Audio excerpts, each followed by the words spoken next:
It's the final day of pre-season testing from the Lusail International Circuit in Doha, Qatar. 7 hours remain for the teams and riders to finalise their battle machines ahead of the 2024 season opener on March the 10th at this very circuit. Welcome to Qatar Testing Day 2.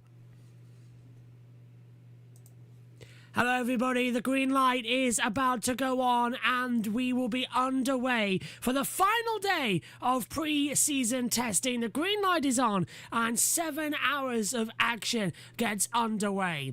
It's unusually warm over there in Qatar. Most riders yesterday decided to wait, only set a few lap times before the real action began about 2 hours into the test. Right now we are going to be waiting to see who's hot and who's not in the hot conditions. Tyres will be very much blistered going out there on the track right now, with Qatar being a very hard, abrasive circuit, especially on the right hand side of the tyre. It's unlikely we'll see anybody pushing for the first few. Pedro Acosta yesterday, however, did go out quite early on in order to get familiarised with the track and the new gas bike. So fingers crossed, it's going to be an interesting one. But we're minutes in and so far nobody has gone out onto the track. So yesterday, if we take a look at the combined times, we'll go into the full screen and take a look at what they were yesterday.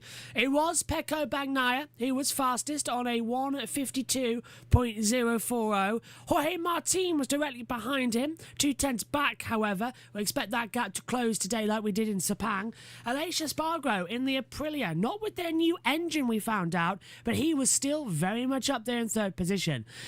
Brad Binder goes into fourth with Fabio Di Antonio in fifth. Maverick Vinales was sixth. Alex Marquez seventh. Anea Bashini eighth. Jorge Johan Zarco is ninth. And Fabio Quartararo rounds out the top 10. Marco Bezzecchi goes in 11th. Raul Fernandez is 12th. Johan Mir goes in 13th position, Jack Miller 14th, Pedro Costas 15th, Marc Marquez 16th, Takiki Nakagami 17th, Luca Marini 18th, Alex Rins in 19th, 20th for Augusto Fernandez, Miguel Oliveira 21st, Michele Pirro 22nd, and Cal Crutchlow down in 23rd position. That was the times from yesterday, and of course with the reset, this is the running order for today. We head back in time in towards where everything will be. But so far, there's no on-track action. Nothing has happened with the track being at a high temperature. Nobody wants to run that risk and head out there as well. As you can see on the track map, the amount of corners that do go to the right compared to the left is just unbelievable. So the amount of stress it puts on the bike itself is never good. So no one's out there on the track just yet. As soon as there is, we will, of course, show you all of the action that needs to be shown. So do get in touch with us throughout the day. This is the running order, just to let you know. Now, in a few moments, we were supposed to go to the Aprilia launch, and of course we will do that to get all set up. So we have not got a midday report at the moment because it wasn't on yesterday. Don't think there's going to be one today. If there is, we will get it sorted and get it out to you later on. We will also, just to let everybody know, be showing After the Flag from the final day. So today's After the Flag, we will be live for it. So we're not going to go off air in 7 hours. We're going off air in 8 hours at 7 o'clock GMT. So we will be showing the today's After the Flag as well, with all the audio from trackside, looking at the times and all the other information, and wrapping up this testing period. So we've got the Aprilia launch coming up. That's at 11:05 GMT. At 12:25 we'll have an update, of course, on what's going on today with all the action out there on the circuit, and any times or any accidents, anything like that. We'll have an update from 12:30 till 2 GMT. We'll have the test wrap-up of After the Flag from Sepang, the final day there, day 3. We never did get to see it on this stream, so the Sepang After the Flag day 3 test, wrapping up what happened there, will be on as well, and that leads in nicely at 2 o'clock for 10 minutes. We'll have another update, so some social media clips, fingers crossed as well, might be able to get in some other programmes. 2:10 as well till 3:40, we will be showing yesterday's After the Flag from MotoGP from Qatar, so we can catch up on everything that happened yesterday that we missed. Then we'll have another update on day 2 at 3:40. 3:45, we're going to show you either the MotoGP Australian Grand Prix or the midday update for MotoGP socials if they decide to do it. So if they do decide to do an update, it will be the midday update. If not, then it will be the MotoGP Australian Grand Prix from last year. Myself and Adam Lemridge was on the call. Then at 5:10 until 5:30 GMT time, we're going to go through all the testing wrap-ups like we did in Sepang.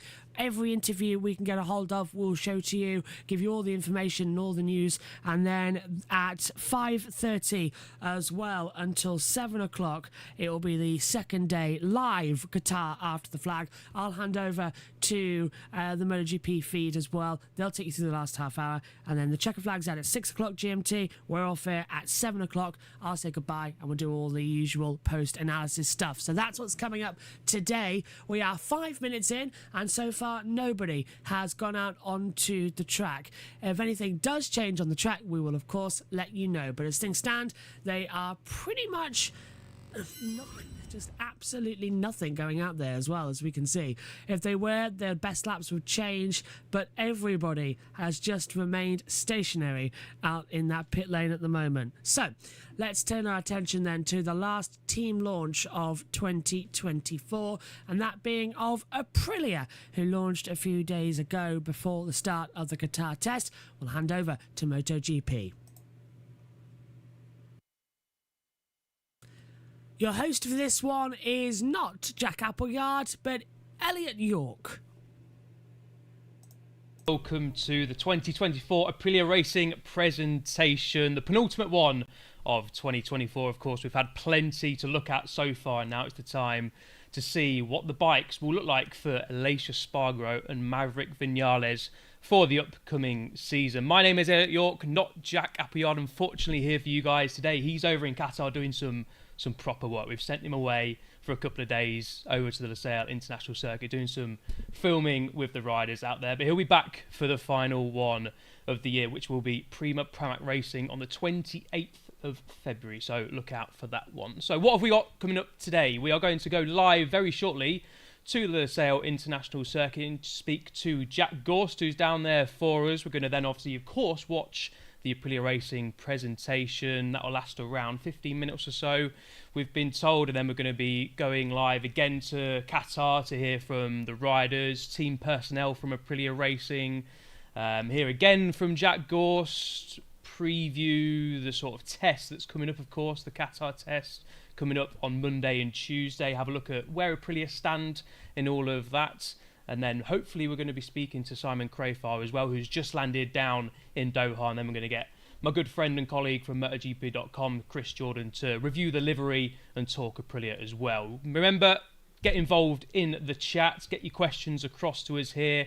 We'll answer as many as possible, interact with you guys. Let us know where you're from, how old you are, how much you're looking forward to the 2024 MotoGP season, like all of us. So get involved in the chat. We'd love to hear from you, maybe some topics of debate to discuss throughout the show as well. And of course, head over to the MotoGP store, links in the comments. Remember, as always, some nice Aprilia merchandise up for grabs there in the MotoGP store. So do look out for that. Head across to the website. So I think now we can head over to the Losail International Circuit and chat to Jack Gorst, who is down there for us. He'll be covering the test as he did over in Sepang. There he is in the lovely Losail Qatar paddock. Jack, good to see you, mate. Hope you're well. How are things down there? What's the atmosphere like? And hope you're enjoying the new paddock as well, because it's absolutely fantastic.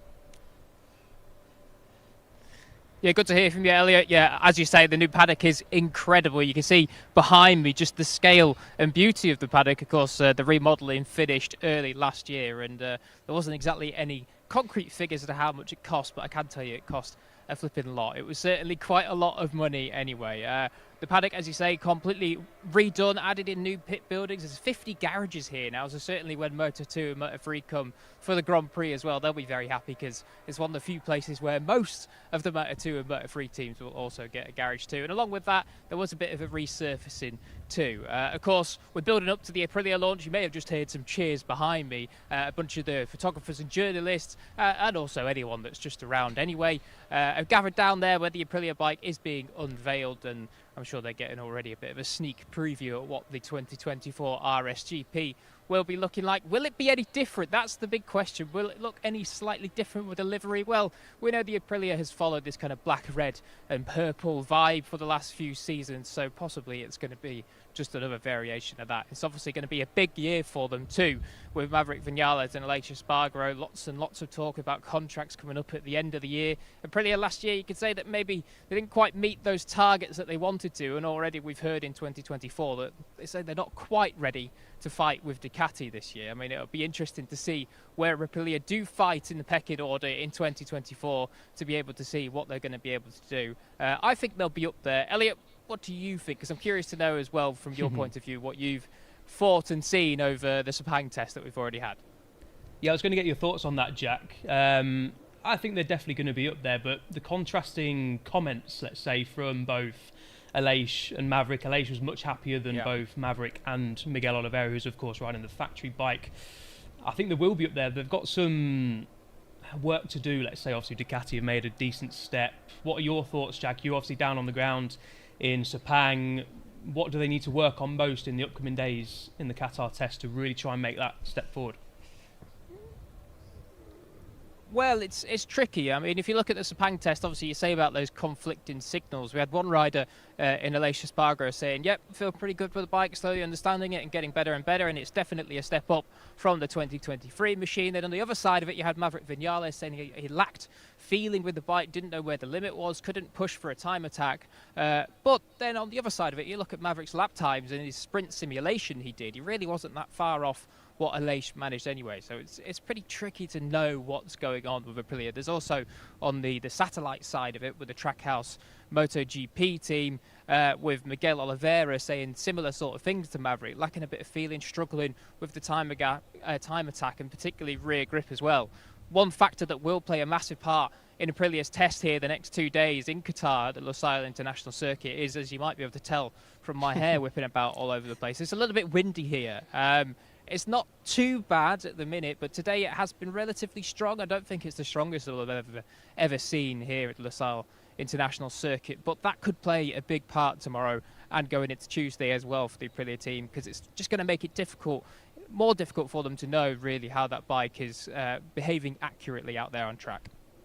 We've had a comment, Jack. Volt beats zero. Let's see what Vinales and Aleix can do this season, because their contract last on this year is ending this year, and after that maybe Quartararo might be in Aprilia. It's an interesting topic to discuss. Cool. Silly season has already started, of course, in MotoGP. Starts earlier and earlier than ever. It's hard to keep up with, isn't it?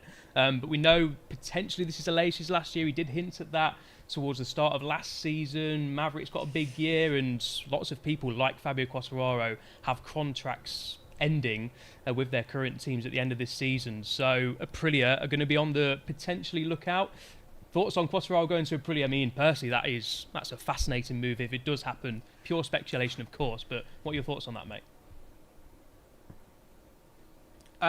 It would be a massive move if it does happen. Of course, we know that Fabio has been asking for more and more and different changes from Yamaha in the past season, and it does seem as though he's finally got those changes, or at least part of the change that he wants to see. So whether he becomes, unhappy enough throughout the rest, well, as we go into 2024, I do say, whether he becomes unhappy enough to then look at a switch to Aprilia, that would be massive. I mean, if you're Aprilia as well, I think you'd be pretty happy with being able to pick up the likes of Fabio Quartararo, but also within their own project. Say if Aleix does retire at the end of 2024 and perhaps they're not entirely happy with what Maverick Vinales achieves this year, there's also the likes of Miguel Oliveira that will surely be wanting to get onto a factory bike in a factory team. Of course, this year he is on that factory bike as well, so we already know that Aprilia are putting their faith in him too. So whether there's a completely changed lineup at Aprilia in 25, I mean, we'll wait and see. But 24 hasn't even started yet, and already we're getting our teeth stuck into what's going to happen in 12 months' time.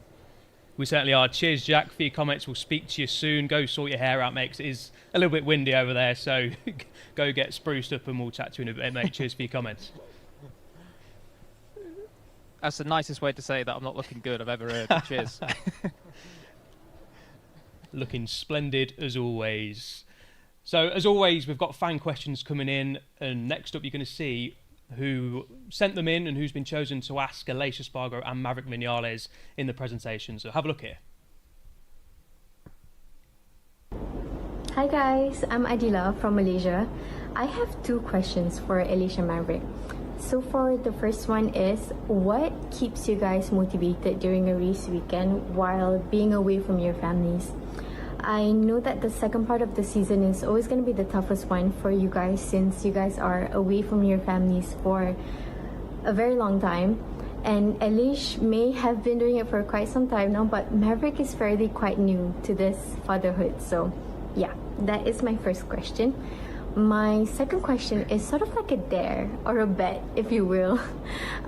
So for Catalan GP last year, you guys have made a history with Aprilia by winning the first and second place. So my question is, if you guys are able to recreate that moment again, or at least be on the same podium together again, would you guys consider on getting a matching tattoo? And if you do, what kind of tattoo would you guys get for each other? So yeah, that is all from me, and thank you so much MotoGP for this opportunity, and all the best to Maverick and Elish for 2024 season. Bye! Hello Elish, hello Maverick. I'm Nishant and I'm from India, and I really wanted to ask both of you guys that how do you guys keep yourself so much motivated even after so many ups and downs throughout your MotoGP career? Thank you. Hello everyone, I am Drajat. I am from Purwokerto, Indonesia. I have a question for Maverick Vinales. When will you wear Batman costume again? Thank you very much.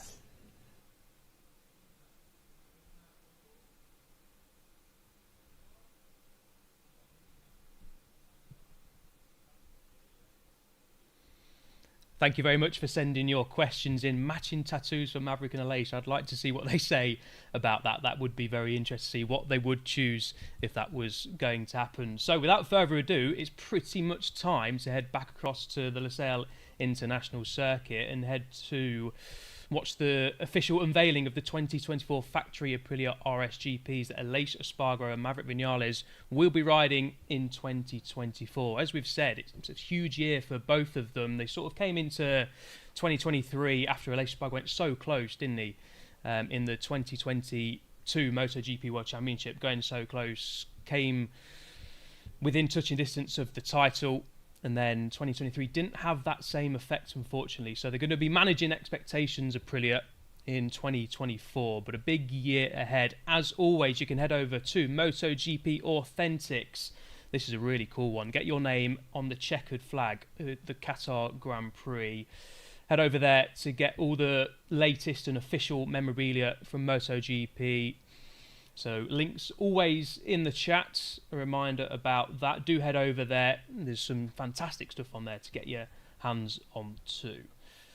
So I think it's time to head over to the Losail International Circuit. But before we do, we're going to have some chat comments coming in. As always, get your comments in. Any questions, any thoughts about the Aprilia Racing season ahead on Maverick and Aleix.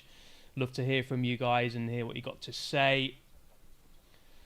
What we're thinking, big livery change or minimal change? Great question. I do enjoy the Aprilia Racing livery. Is it going to change much? They don't normally change it too much, and I wouldn't be upset if it didn't, because personally, it's one of the best on the grid. The black really works well with the green and purple. But as you can see from the countdown, we are ready to go and see what the bikes will look like for Maverick Vinales and Aleix Espargaro. So I will shut up very, very shortly and enjoy the presentation that's coming up. See you soon.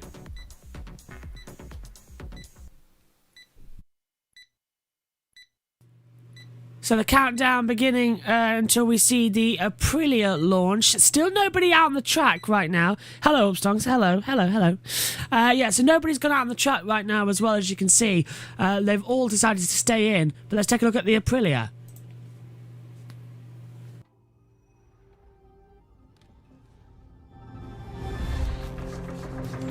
The naked bike. The RSGP 24 is the name. Oh, I'm turning the wrong fader down. I thought I was turning. It's changed around. I thought I was turning around the. I was turning my mic down instead of their mic. So we know basically what it looks like overall as well. We've seen the Aprilia out there on the track yesterday with some of the shots as well. Bit of a new, exciting livery. My favourite one is the LCR Honda, and we will be seeing the LCR Hondas, both of them, in an update later on today as well. That's coming up. That's our last official launch, because this is the last of the launches, but we have got 2 more for the LCRs that got released, Nakagami's, and fantastic new livery on the Castrol throwback, which looks absolutely brilliant. So definitely would encourage you all to see that. But we are 20 minutes in and nobody so far has gone out on the track. So thanks to everyone for sticking with us as we take a look at Aprilia's launch video. I mean, what else have we got to do? No, still nothing. They're all now just dance. What are they doing? Dancing around with the bike? It's a bit bizarre, isn't it? I mean, okay. This is the Aprilia's going through as well. It feels like a Marvel film. Do you remember when Iron Man came in and suddenly instead of Hugh Hefner? Oh, there it is. No bikes were harmed in the making of this video. Maybe some mechanics. Ride responsibly. Okay, I like that one. There it is. Let's head back over to Elliot. Aprilia Racing presentation for the season 2024. As you've seen in our opening video, we love to have fun, but now it's time to get really serious. So welcome here our Aprilia Racing CEO, Massimo Rivola.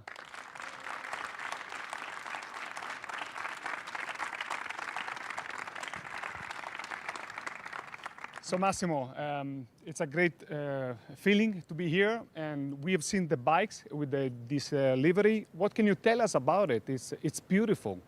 A beautiful livery with some romantic touch.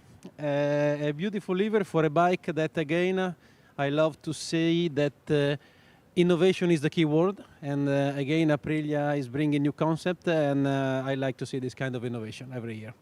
Okay, but you can tell us also a little bit about the mood, about this beautiful team, about the riders.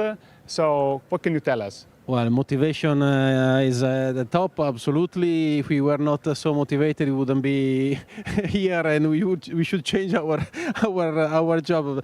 So for sure, we are ready to start. We can really wait for it.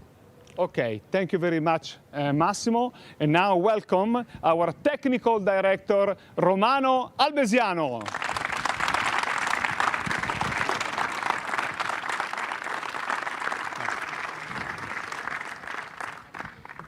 Romano, we have seen now the bike with the ultimate livery, but can you just give an overview? What's the difference between this year bike and the 2023 bike? Well, there's a lot of difference. We can have a look at the bike. Yes.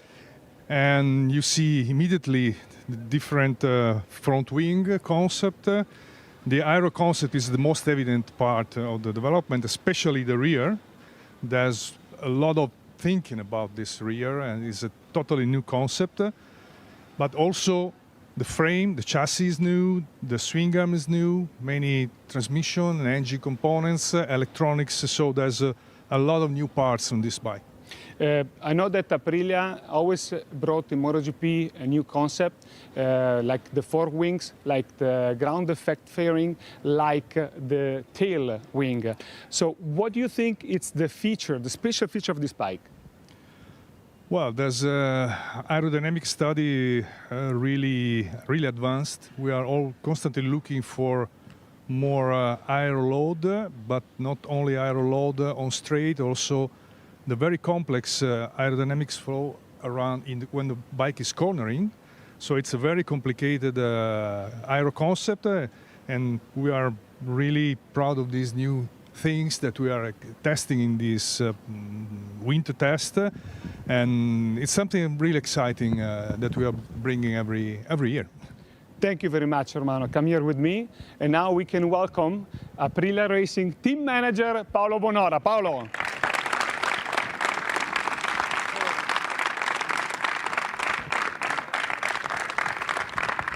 So, Paolo, I'm asking you, how is the approach of the team after this intense work in the winter break? Yeah, to be honest, the winter break has been too short. It was a very demanding period for us, but we are very proud of the job we did, about the team, because we have made the 6 2024 bikes, but as soon as possible we will manage to give to also Raul the 2024. So we are happy about this. Yeah, because this is another big news for Aprilia, having also Trackhouse, which is more a partner, more than a satellite team. So I'm asking you, how was the work, in order to give support and the bike? Yeah, you are right. It is not only a partner, it will be a big opportunity for both. So the quarter of Trackhouse and the factory are based on in Noale, in our factory. So we will see big opportunity for both team because we can analyze more data all together, and the big goal was initially, and it is at the moment, to do better than last year. Okay, thank you very much, Thanks Paolo. so much. And now we are ready to call the guys who actually are going to bring these beauties on track. I'm talking about our test rider, Lorenzo Savadori.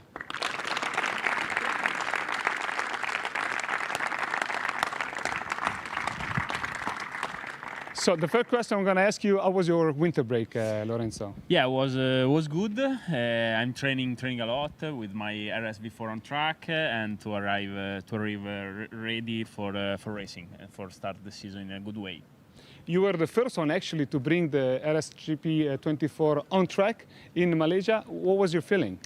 Well, was good. I want to say thank you to Aprilia because this 24 bike, RSGP 24, is a step forward compared to the old one. And I want to say thank you to Massimo, to Romano, to all the mechanics, engineers, and also to race department because we do a good step forward. Okay, you're going to do some wildcards also this year, so we can wait to see yours on track, joining the pack, the other MotoGP rider. Yeah, I can't wait to start the racing. At the moment, we planned for Jerez, Mugello, and Assen, and can't wait to start to make some race. Okay, thank you very much, Thank you. Lorenzo. And now it's time to call number 12, Maverick Viñales.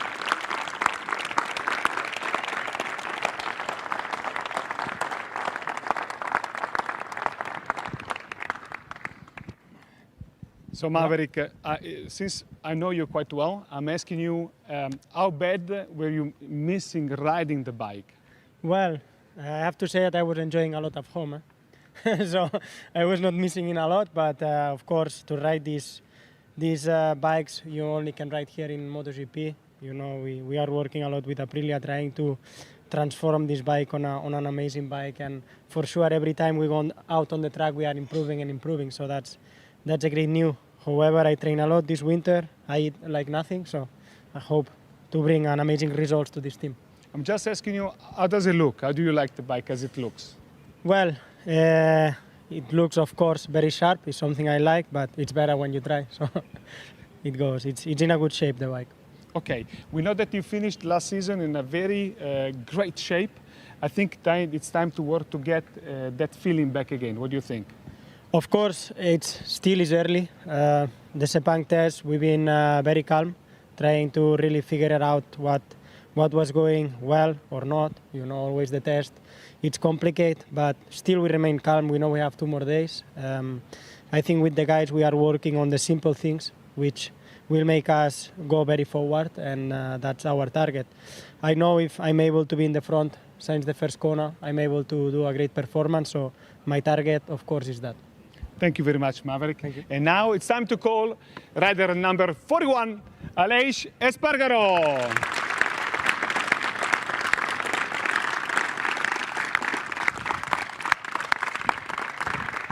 Aleix, this is the 8th season with Aprilia. You've seen the team changing a lot. So how do you feel about the team in general and the story with Aprilia?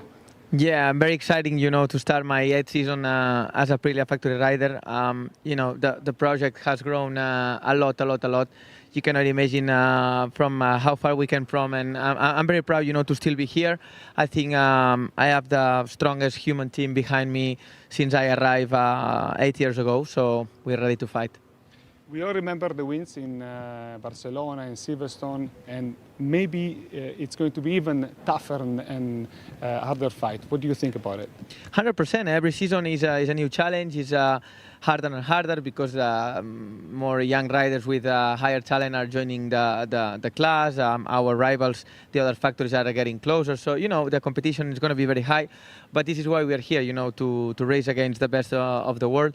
Aprilia today, we can say that we are in the best moment of our history. So let's prove that, and let's try to win more races. Okay, and what about the GP24? How do you like it? You rode it in Malaysia?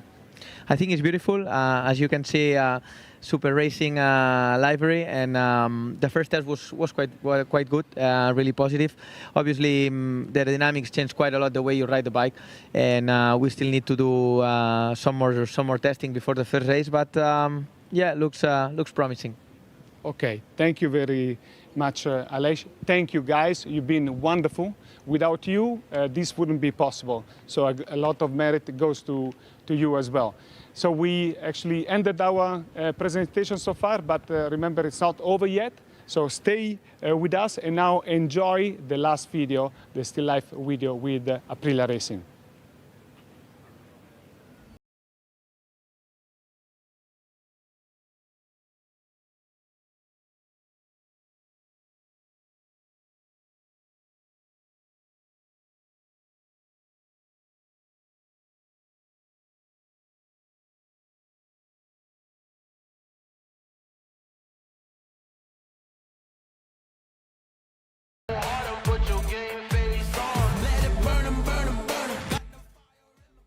Well, there goes the monetization for after the stream. Either way, let's take a look at the new bike then in total. This is it running through. The brand new Aprilia for 2024. Still no riders out on the circuit after half an hour now actually as well. So that is a big surprise. We are of course. Well, we're doing everything. Literally everything on the planet we're covering this year. But yeah, we'll be back with our own commentary as well in Qatar. Back over to Elliot York. GP for 2024. A little bit more purple, less colours overall maybe, a bit more black.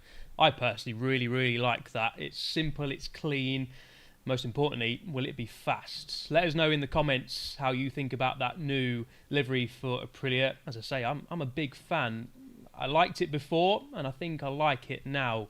Here's the poll down below. Do you like the new Aprilia Racing livery? A for yes, B for no. Get comments in, get your votes in, and we'll see if the majority either like it or don't like it. I think most people will. So, get your comments in. Let's see what the poll says afterwards. A little bit of a promo time. MotoGP hospitality. Unrivaled views, it says there, and they are absolutely spot on. I'm lucky enough to do a few interviews in the VIP village areas, and the views are fantastic. The access is pretty unrivaled.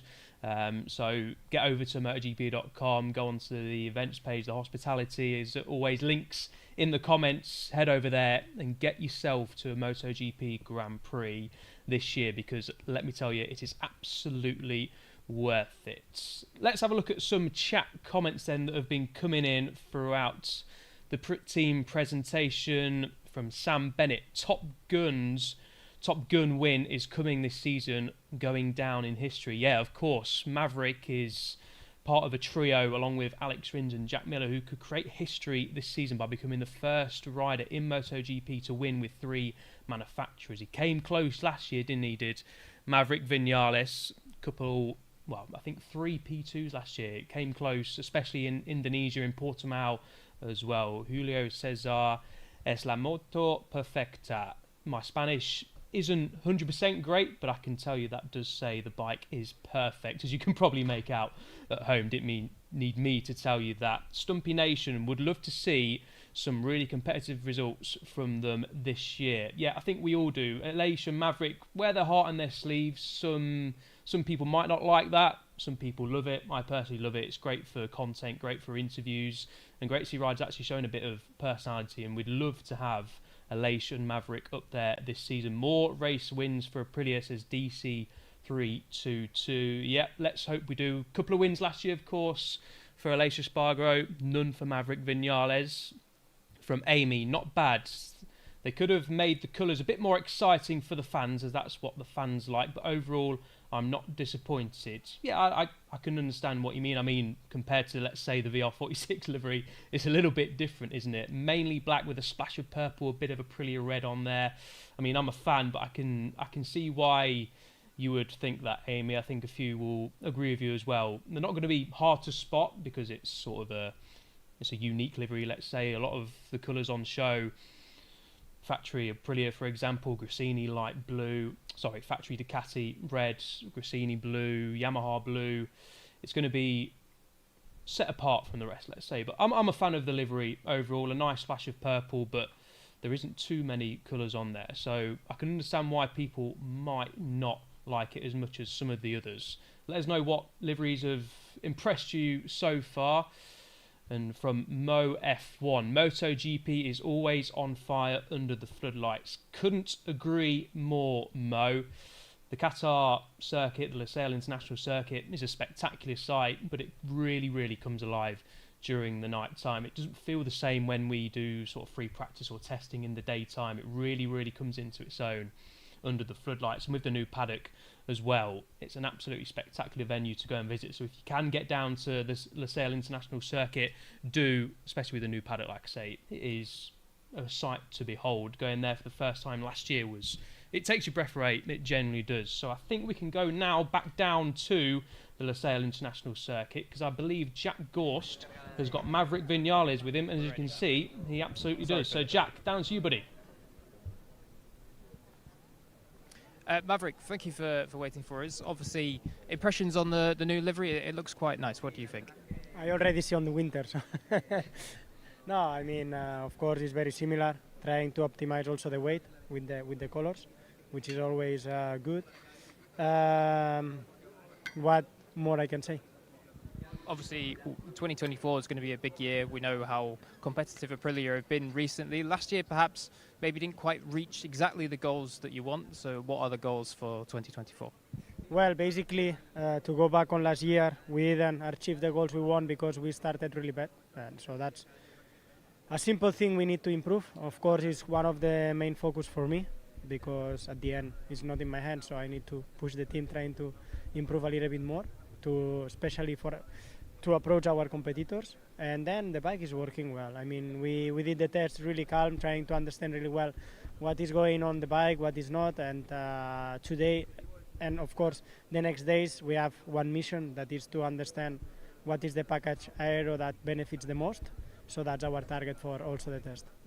We saw in Sepang that perhaps there was some mixed signals. You were saying you were maybe struggling with the bike a little bit on time attack, where Aleix was very, very positive. Was there any particular reason for that? No, I just think we rode two different ways, and we were concentrating in another stuff. But however, in Sepang, I was not on point with the bike, so it's something we need to work. But still, there is time. We need to be ready, especially on the race. So still, there is a lot of time, plenty of them. We are trying to stay calm, trying to analyze well, and don't miss anything on the way, because we can build a good bike. Finally, Maverick, we just have two fan questions for you. The first comes from Drajat Local Pride. Maverick, when will you wear the Batman costume again? I don't know. Whatever I win, I bring with me. And the second one, Maverick, is from ERNN. How do you keep yourself motivated after so many ups and downs in your MotoGP career? At the end, I believe in myself. I know the talent I have. I know how fast I can go. It's just to put everything together. Of course, in the last year, I've been not really lucky, despite some technical problems or I was not able to have a good package. But you need to keep believing. You never know when your moment gonna come. Of course, if you want that your moment comes, you need to take the lead, and it's what I'm doing. Thank you, Maverick. Back to you, Elliot. Cheers, Jack. Thank you very much. Always good to hear from Maverick Vinales. He's sounding a bit more positive than he did at the end of the Sepang test. Let's hope for Maverick's sake that he can have a good couple of days in the Qatar test. So we've got a quiz for you as always. Which famous actor wished Maverick good luck before the 2023 Spanish GP in Jerez? Was it A, Antonio Banderas, or B, Tom Cruise? So get your answers in the chat. A for Antonio Banderas, B for Tom Cruise. Interesting to see what you guys think about that one. Going to get some more chat comments now. Get your comments in, keep firing them in. We're going to show as many as possible and react to as many as possible as well. Always good to hear from you guys at home. What are your thoughts on the new livery, about the season ahead for Maverick and Aleix? That first video was really fun. The livery looks pretty cool. Classic factory style. Yes, from Katie Gale. Yeah, agreed. Looks pretty cool. Classic factory style. Nice and clean and simple. This thing looks insane with 3 fire emojis from CTC Trip Zeds. Yeah, I think it's going to be a good one for a lot of people. Some might not like it, but it does look super clean and quick. I do like the simplicity of the Aprilia Racing livery. So as you can see, we can go back down to Losail and hear from Aleix Espargaro. Jack, over to you, buddy. Yeah, we're here with Aleix Espargaro, Capitano for the Aprilia Racing team. Your 8th year here, Aleix. Did you ever think you'd have 8 years in Aprilia when you first joined? Yeah, it's been a long journey. Sincerely, I'm very proud, really, to be here, to be my 8th season in Aprilia. Our journey has been not easy. You know, we came from very, very far away, and today is, it's a privilege to be Aprilia rider. So I'm very happy, and hopefully I will be at the level that it deserves. Aleix, there was some talk a while back about potential retirement rumours with yourself, but you seem to be as fit and as motivated as ever, and we know that the Aprilia is as competitive as ever. So going forward, what is the plan in terms of the timeline of your MotoGP career? Yeah, the plan is to go as fast as possible. You know, I will. The races will decide for me. If I'm still fast, I'm still the #1 riders I've been in my other 7th season in Aprilia. I will decide maybe to stay. So it's on my hands. It depends how fast I am. So yeah, hopefully we can start on a good way, trying to fight for the victories in the first part of the season. And lastly, Aleix, we've heard some different comments from yourself and Maverick about the 2024 machine. You seem very, very happy, but Maverick, on the other hand, is maybe finding some more problems. Is there any particular reason for why you're adapting to this bike better than Maverick? No, I mean, it's a difficult question for me. I like the bike from the first lap, from the first lap in the first test. It's true that it's quite different in terms of the dynamic. You ride the bike quite differently. The way you put the bike on the corners, it's different, especially the first part, the entry. But it goes in really on my riding style, because it allowed me to rush a lot in the entry of the corner, which I love it. So for me, it's fine. Lastly, Aleix, we just have 2 fan questions for you. The first one comes from Adila Tamid. If you get another 1-2 like last year at the Catalan GP, would you get a matching tattoo with Maverick, and what would it be? will be nice. It's a good question, but we could do.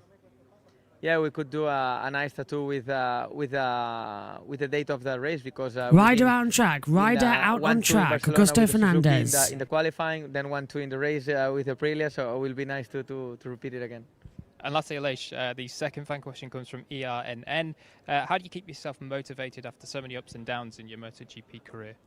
It's not easy, you know. It's very important to have good people around you. I've been very lucky to have my wife with me during all of the journey, during the grey and dark days, because it was very difficult to maintain the motivation and to be happy. And I've been very happy that I had really a dream life when I arrived home, and it compensated the bad days at my job.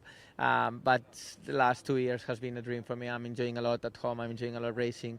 So yeah, life is beautiful. Thank you, Aleix. Good luck this season. Back to you, El. Cheers, Jack, mate. Good work as always. Life is beautiful, says Aleix Espargaro. He'll be hoping it is in 2024. Right, we can go to the quiz results from Maverick's question. 60% of you going for Tom Cruise, and that, of course, is the correct answer. 40% going for Antonio Banderas, which is understandable, a famous Spanish actor, of course, but Tom Cruise, Top Gun, Maverick, it all links well, doesn't it? So Tom Cruise did, in fact, wish Maverick good luck before Jerez. So, what's coming up next? MotoGP Hospitality again, unrivaled views. Get over to the MotoGP Hospitality website, links in the chat as always. And as I said before, do get down if you can to a MotoGP event this year. It's a once in a lifetime opportunity, but make sure you do it sooner rather than later, because all the circuits provide VIP hospitality packages, and every time it's a very, very good weekend indeed. So, time to focus back on Aleix. Here's the quiz then. If Aleix could only eat one type of food for the rest of his life, which would it be? A, pizza, or B, sushi? Interested to see what you guys would say to that as well. So put pizza or A in the chat if you think it's pizza, or B or sushi in the chat if you think it's sushi. I think I know what the answer to that would be, judging from several Instagram stories Aleix likes to put across over the season, but I'm not quite sure for the rest of his life what he would pick. So get your comments in the chat, and as you can see, we can go back down to Losail because Massimo Rivola is waiting for us, the Aprilia Racing CEO. Jack, down to you, mate. Massimo, we've just seen the new bike, obviously a beautiful looking bike, also looks quite different. It seems that you've been very, very busy over the winter break. Just tell us about how difficult the winter was. Yeah, I was busy because all the innovation we brought on the bike, and also because the new good news of Trackhouse, so provided more, let's say, 24 bikes also for them. So, yeah, too short winter time. Obviously, it's a big year this year with contracts coming up at the end of the season. What's the expectation for both Aleix and Maverick this year? I think we have not 2 but 4 very strong riders. I think this is a good year to show everybody, not just to me, the potential we have. I expect a lot from Maverick. He finished the season with the pole position, so the speed is there. I hope to start from that point. Obviously, when you have a new bike, you need to rebuild a bit your feeling, but I think Maverick now is ready to win. So, and I think Aleix is a big pusher. So it's going to be hopefully a strong battle. What's the feeling like within Aprilia at the minute? Because after the Sepang test, there was maybe some conflicting comments between the riders. Aleix was very happy with the bike, and perhaps Maverick was less happy. From their viewpoint and the comments that they've given, how do you feel that they're situated coming into this test?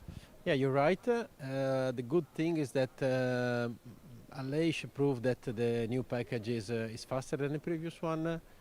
At the end, when you change a lot from a bike that you already have your feelings, maybe you need more mileage to get used to that. On Maverick side, I think also we did a few mistakes from our side and we didn't put him in the right position to test the new parts properly. So I'm quite positive for the next 2 days of testing here in Qatar. And obviously after this test we do go racing here in Qatar. Always been a difficult first round for every team. It always seems like there's maybe a small hiccup for everyone. What would be a strong result for both Aprilia riders coming out of the first round of the year? Unfortunately, our competitors are not sleeping, so let's say that a gap from the winner within 5 seconds will be a good result. Hopefully we are all there, and for sure this is a track that we like, so it's good to start here. I think the track is also matched the characteristic of our bike, so for sure we start with let's say aiming for a podium, but I know we are ambitious, but we have to look for that. Massimo, thank you. Good luck this year. Thank you very much. Always good to hear from Massimo Rivola, of course, Aprilia Racing CEO. Speaks so well, doesn't he? Interesting, though, they're just keeping calm and cool, aren't they, about the upcoming season. So here is the quiz results. Sushi is the correct answer. That's what I thought it would be. I mean, eating pizza for the rest of your life. would be nice for a bit, wouldn't it? But I'm not sure about the rest of your life. Sushi, there's a little bit more to go out in terms of health and a bit of a diversity. So sushi, 61% of you getting the correct answer, but I can understand why you would want to go pizza. So that is completely understandable. I think you would probably choose that to start with and then maybe get a little bit bored. So yeah, Aleix, if he had to choose one, would be sushi. Some more chat comments from great name, best team in the paddock, hoping for great results, building on previous years. Yeah, they've got some good results in the past couple of years, haven't they? 2022, as we said, was a magnificent season, a sort of coming of age season, especially for Aleix Espargaro. Got his first win over in Argentina. Shame we're not going there this year. Of course, Aleix would have been hoping that he would have been able to put aside last year's disappointment from the Termas de Rio Hondo circuit and hopefully win there again. Joe Frill, Ahmad Ramadan, Top Gun 12 is confident he can beat the top racers in 2024. He certainly is. Maverick, confident in himself as all the MotoGP riders are and have to be. If you're not confident in yourself on the MotoGP grid, then there's no point in being there. But yes, Maverick certainly confident he can do the business, and I think a lot of us are hoping that that will be the case in 2024. Like I said, he's one of 3 riders who can make history by becoming the first winner to win on 3 different manufacturers. And if he doesn't do it, maybe Alex Rins can do it, and maybe Jack Miller can do it as well. So Maverick will be hoping it is him. Came close last year, didn't he? 3 podiums last year on a Sunday for Maverick. But as you can see again, we can go back down to Qatar because Jack has Romano Albasiano with him. Jack, down to you, mate. Romano, first question, I'd like to get stuck into what we saw at the Sepang test. We had some conflicting feedback, shall we say, from both riders. In terms of the development of the bike, has it suited one rider better than the other, or is it purely just taking a little bit more time for Maverick to get used to the new machine? Well, to be honest, Maverick had some, let's say, troubles with some setting of engine, the torque delivery, which confused us a little bit. So it was a kind of disturb in his working program. At the end, only in the third day, he could ride properly without any, let's say, disturbance. And he did a very good sprint race simulation. So I'm very optimistic about the possibility for him to adapt to the full concept of the new bike. In light of that, how busy has the last 10 days been since the Sepang test? Have you been back at the factory coming up with possible solutions for Maverick to try here?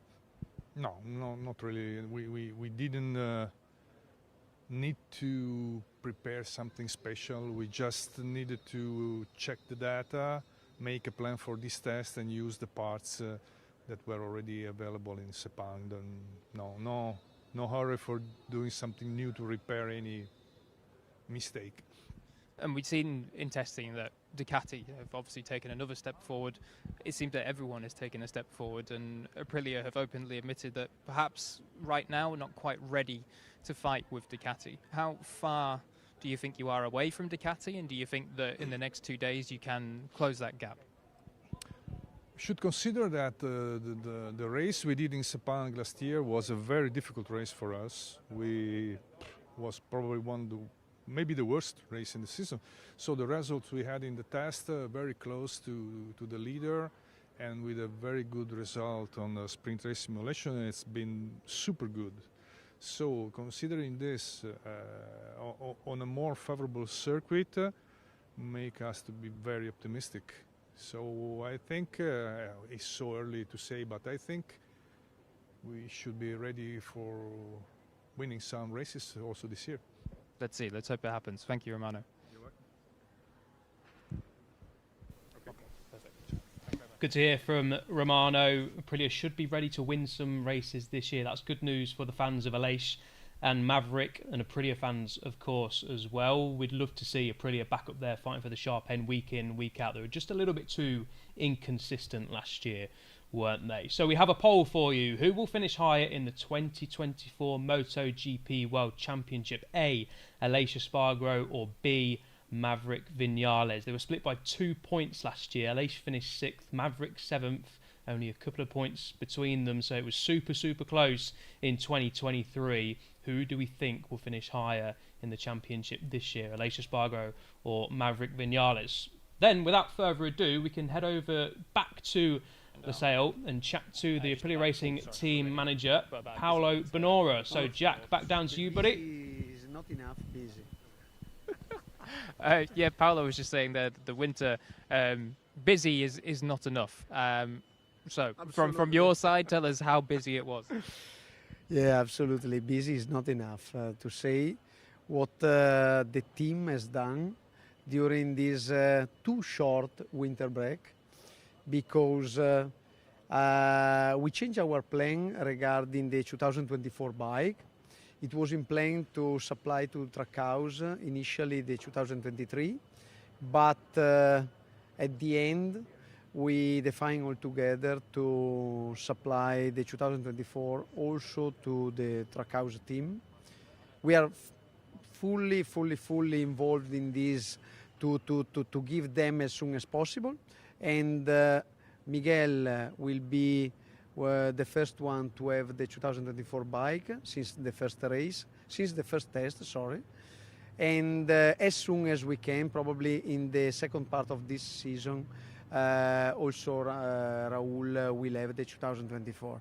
So I was speaking about the busy time because we supplied 10 bikes during the Sepang test to test in the factory team and in the Trackhouse team all the parts to be able to give to them the best package to start the season. Romano Bessiano was just saying that the Sepang test, even though there was maybe conflicting comments from some of the riders, actually very, very positive, as Sepang is usually a track where Aprilia maybe suffer at more than most. From your side within the garage, how did you feel that test went? Because from looking the outside, there was maybe some question marks over the performance still. Yeah, absolutely. There are still some question marks that we want to fix during this Qatar test. For sure, the comments was related to the riding style. So the 2024 was, since the start, a good step forward for Aleix. But for Miguel and for Maverick, there is still something to adjust in terms of vehicle setup and in the electronic setup, in particular for the engine braking. But we are confident that we are in the good way to fix that weakness point and to give to them a good bike for this test and for the first race. Paolo, thank you, and good luck over the next 2 days. Thanks. Yeah, cheers, Jack. Always great to hear from Paolo Bonora, such a nice man to talk to, speaks very well. He's never that confident with his English in interviews, but he comes across great and his English is very good indeed. So here are the poll results then. Who will finish higher between Maverick and Aleix this year? And 65% of you going for El Capitano, Aleix Espargaro over Maverick Vinales. Understandable. Last couple of seasons, of course, since they've been teammates full-time, Aleix has beaten Maverick Vinales. So 65% of you going for Aleix Espargaro, thinking he will continue to be Aprilia's #1 rider in 2024. Not quite sure I think that's going to be the case. My personal opinion, of course. I think Maverick, well, if he doesn't, then he should turn it on this year. This is sort of Maverick's time to really show what he's capable of in Aprilia and in the MotoGP World Championship. So interesting to hear your thoughts there. It's going to be close between them, I think. Aleix, he's used to being the underdog, isn't he? And Maverick Vinales is sort of the fresh blood in Aprilia. So it's going to be close between them. Interesting to hear that 65% you think it will be Aleix. So Emanuele coming in with, I think Aprilia has hid most of the good things, Maybe Ducati need to pay attention. Yeah, we saw in Sepang, didn't we? Initially in the shakedown with Lorenzo Savadori, the test rider, and then, of course, with Aleix and Maverick and Miguel Oliveira, of course, in the Trackhouse Racing team, who is riding a latest spec RSGP 2024. lots and lots of things tested, especially with the aero. That's mainly the differences between the 23 bike and the 24 bike. Mo F1 coming in again. I think Tom Cruise could fancy a win on a MotoGP bike if he can fly that Aprilia to the win. I would absolutely love to see Tom Cruise on a MotoGP bike, that is for sure. If we can get another Top Gun, the third one, get a Maverick Vinales Aprilia Racing RSGP into that film, I mean, let's make it happen, because I'd love to see some stunts of Tom Cruise maybe going down a runway on an RSGP. That would be some sight. I'm not sure he could win a race on the RSGP, but to get Tom Cruise maybe on a track day, they used to do those journalists at the end, the journalist runs or the star runs, didn't they, at the end of the season? But I think probably a little bit too dangerous with the bikes these days to allow those sorts of people to go on the bikes. But yes, seeing Tom Cruise on a MotoGP bike would be pretty special indeed. So, as you can see, we can head back down to Losail with Jack. Jack, who have you got there with us, mate? I recognise him. Plenty of people will recognise him too. How's things down there? Yeah, certainly plenty of people will recognise Antonio Boselli, head of motorsport communications for Piaggio Group, obviously now kitted out in the Aprilia racing attire, a bit of a change from last season.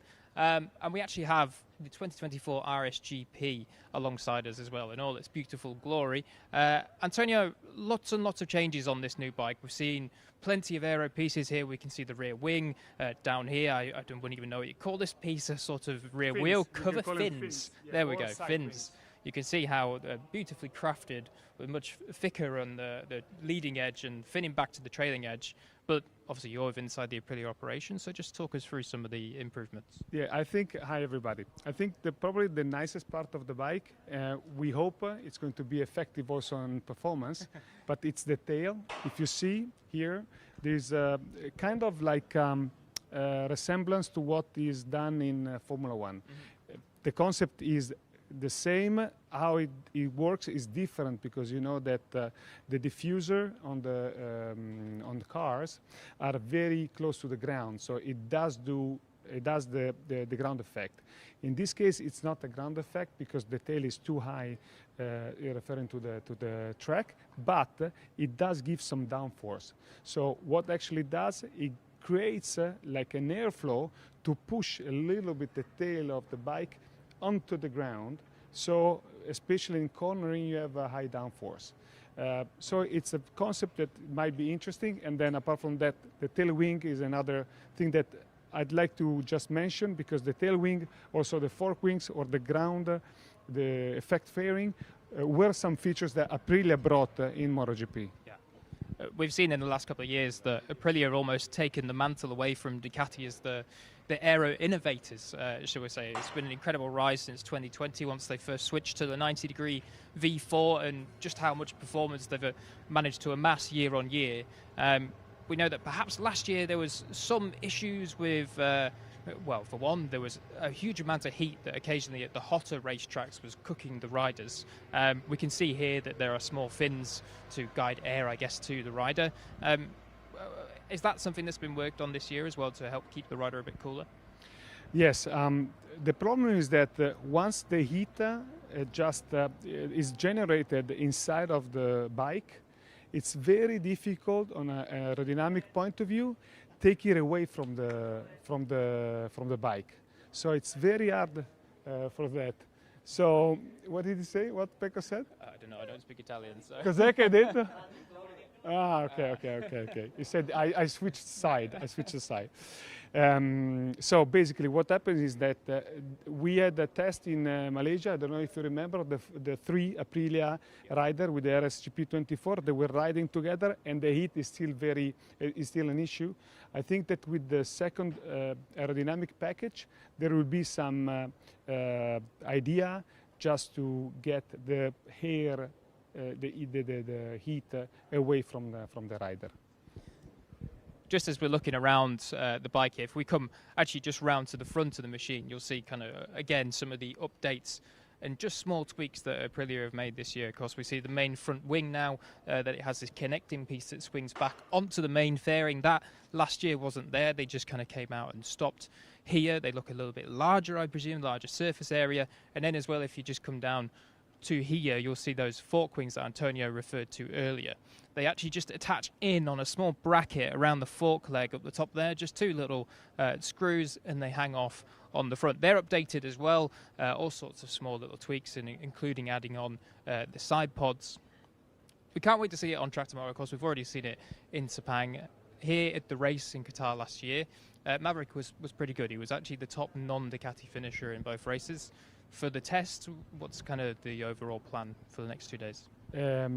This is a bike which is actually as a new feature. So the main important thing, the important thing now is just to get the feeling back as it was in the last year, especially for Maverick.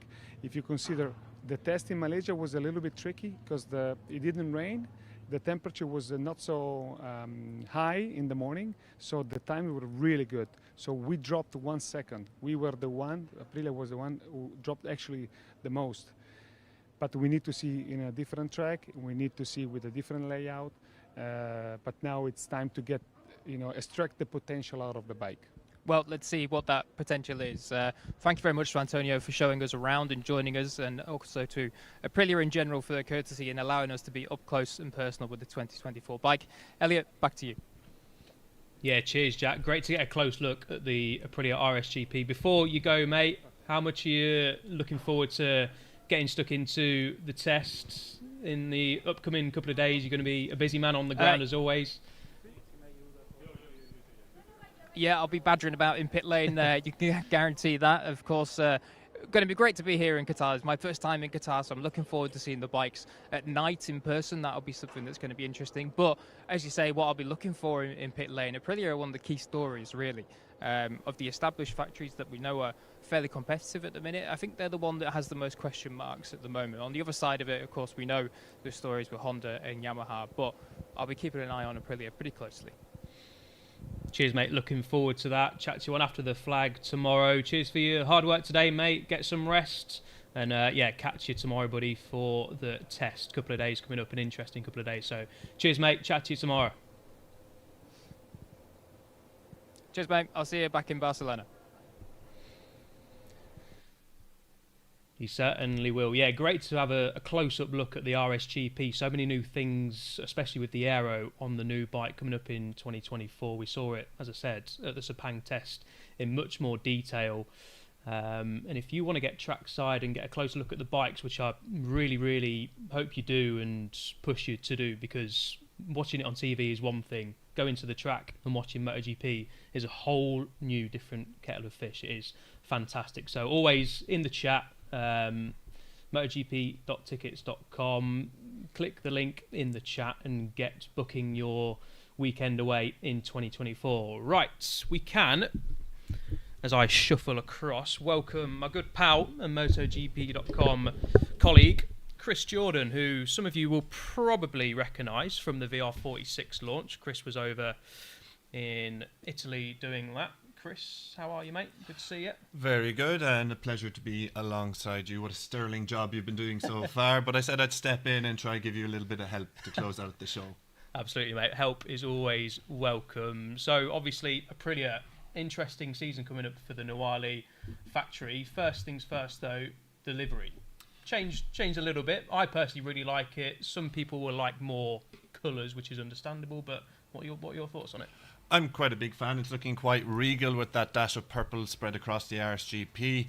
It's a nice little touch, as you can see. A little bit less red than what we had on it last year, but I'm generally a fan of a black undertone bike with touches of purple and colour and red on it. It does look pretty spectacular. It's been keeping in theme a little bit with the 2024 presentations, where we've seen a lot of different liveries compared to last year. We've had Honda changed theirs pretty much completely with that new blue. We see VR46 have gone completely different with the fluo stream yellow and white. And while it's not quite as extreme as the VR46 boys, Aprilia have followed suit.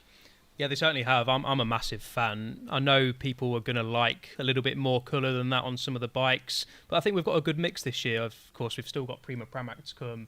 Maybe a change there. I do like their livery, but apparently they could be changing it a little bit. Most teams have changed it a little bit, and Aprilia, of course, are doing the same thing. Yeah, I'm a fan. I think it will look good under the lights in Qatar as well. I sometimes do prefer bikes to look a little bit more clean and simple rather than having like a load of logos on there and different colours, but I like a good mix.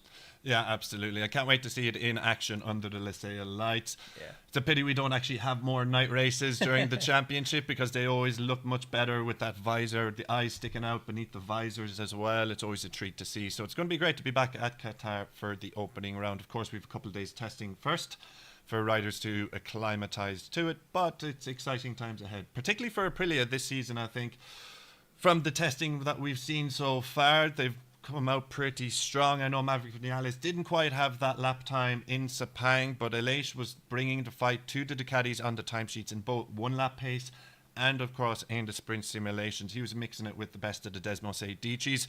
So we've touched on it earlier, or you have touched on it, I should say, that both riders are entering their final year of the contract.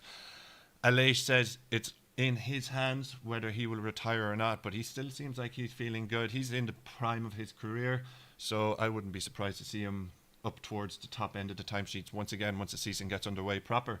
Yeah, turns 35 does Aleix in July, I think it is. Coming to the end of his career, we know that Valentino Rossi, of course, carried on for a few years after that, but pretty sure if Aleix is on the podium, winning races, challenging for pole positions and podiums, he'll probably want to carry on. Yeah, 2 wins last season, a smattering of podiums as well across the last 2 seasons, so he's going very, very well. I would expect him to add a couple more to that as well in the coming season. Yeah. What are your thoughts then? We had a poll, of course, 65% I think it was. I think Aleix is going to beat Maverick again this year. We always have this debate in the office. I think a lot of us love Maverick, but at the same time get a bit frustrated with him because he can be so hot and cold. Yeah, he's very much a roller coaster of a rider, but when he is fast, there are few who can beat him. I'm not going to nail my colours to the mast just yet because I can't call it. Of all the team rivalries, shall we say, I think this might be the closest one where you're looking at the two Aprilia boys should be neck and neck throughout the championship. Aleix, of course, does have more experience on that RSGP. He's, 8 years now on it? 8th season, and you're looking at the last 3 years, he's starting to win much more. He's starting to get on the podium. Maverick is entering his 3rd season on it. I think he picked up a couple of podiums last year as well, one behind Aleix in Catalonia. So it's going to be a difficult one to call. Got a chat comment coming in from Jordan. I just want to see Aprilia compete more in the sprint sessions, in the sprints. Yeah, I think I can agree with that. I think mainly it's qualifying that they've got to sort out.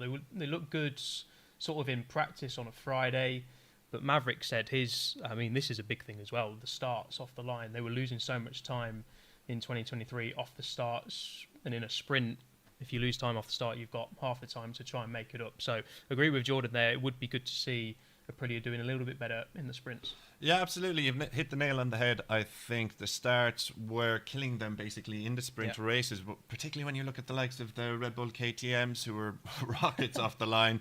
The Ducatis then caught up with the KTMs, so it was very difficult to keep up with that.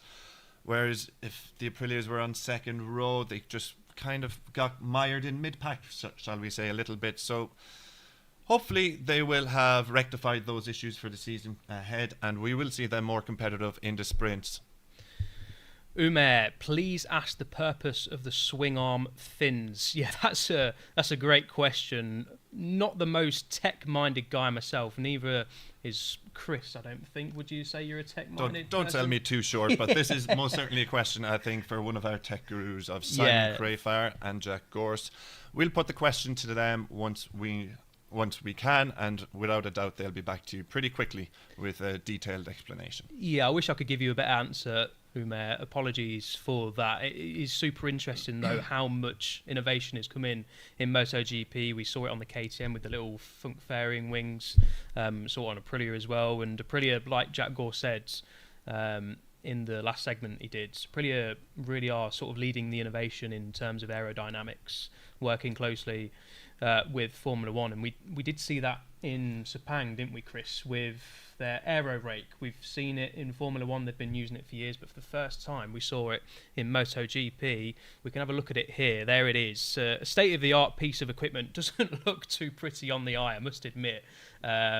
Luckily, that won't be the thing that they're racing with. It's just to collect data, but an interesting thing to get the airflow and see if what they've done in the wind tunnel is coming to the fore on the circuit.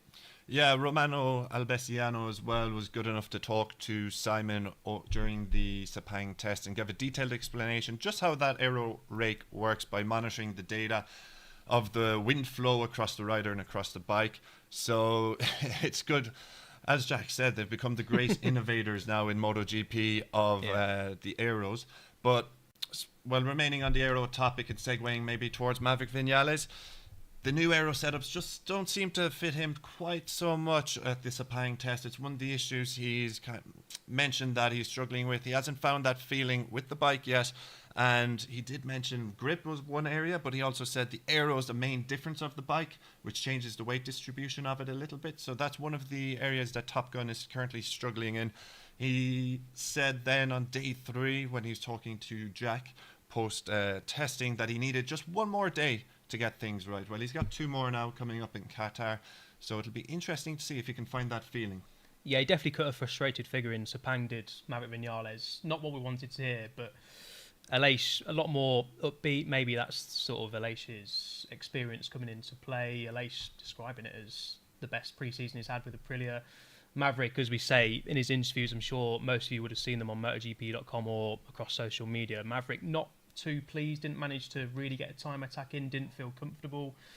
So like you say, Chris, an interesting couple of days coming up for Aprilia Maverick Vinales in Qatar. We've got another comment from Aditya. Sorry if I'm mucking up these pronunciations. I probably am, so I do apologise for that. Maverick looks better emotionally wise after joining Aprilia. Yeah, of course, the way his, what do we call it, relationship ended with Yamaha back in 2021, that he couldn't have ended much worse, really. He cut a frustrated figure back at Yamaha. Didn't end well, but he does look like a much happier, freer person in Aprilia. What are your thoughts?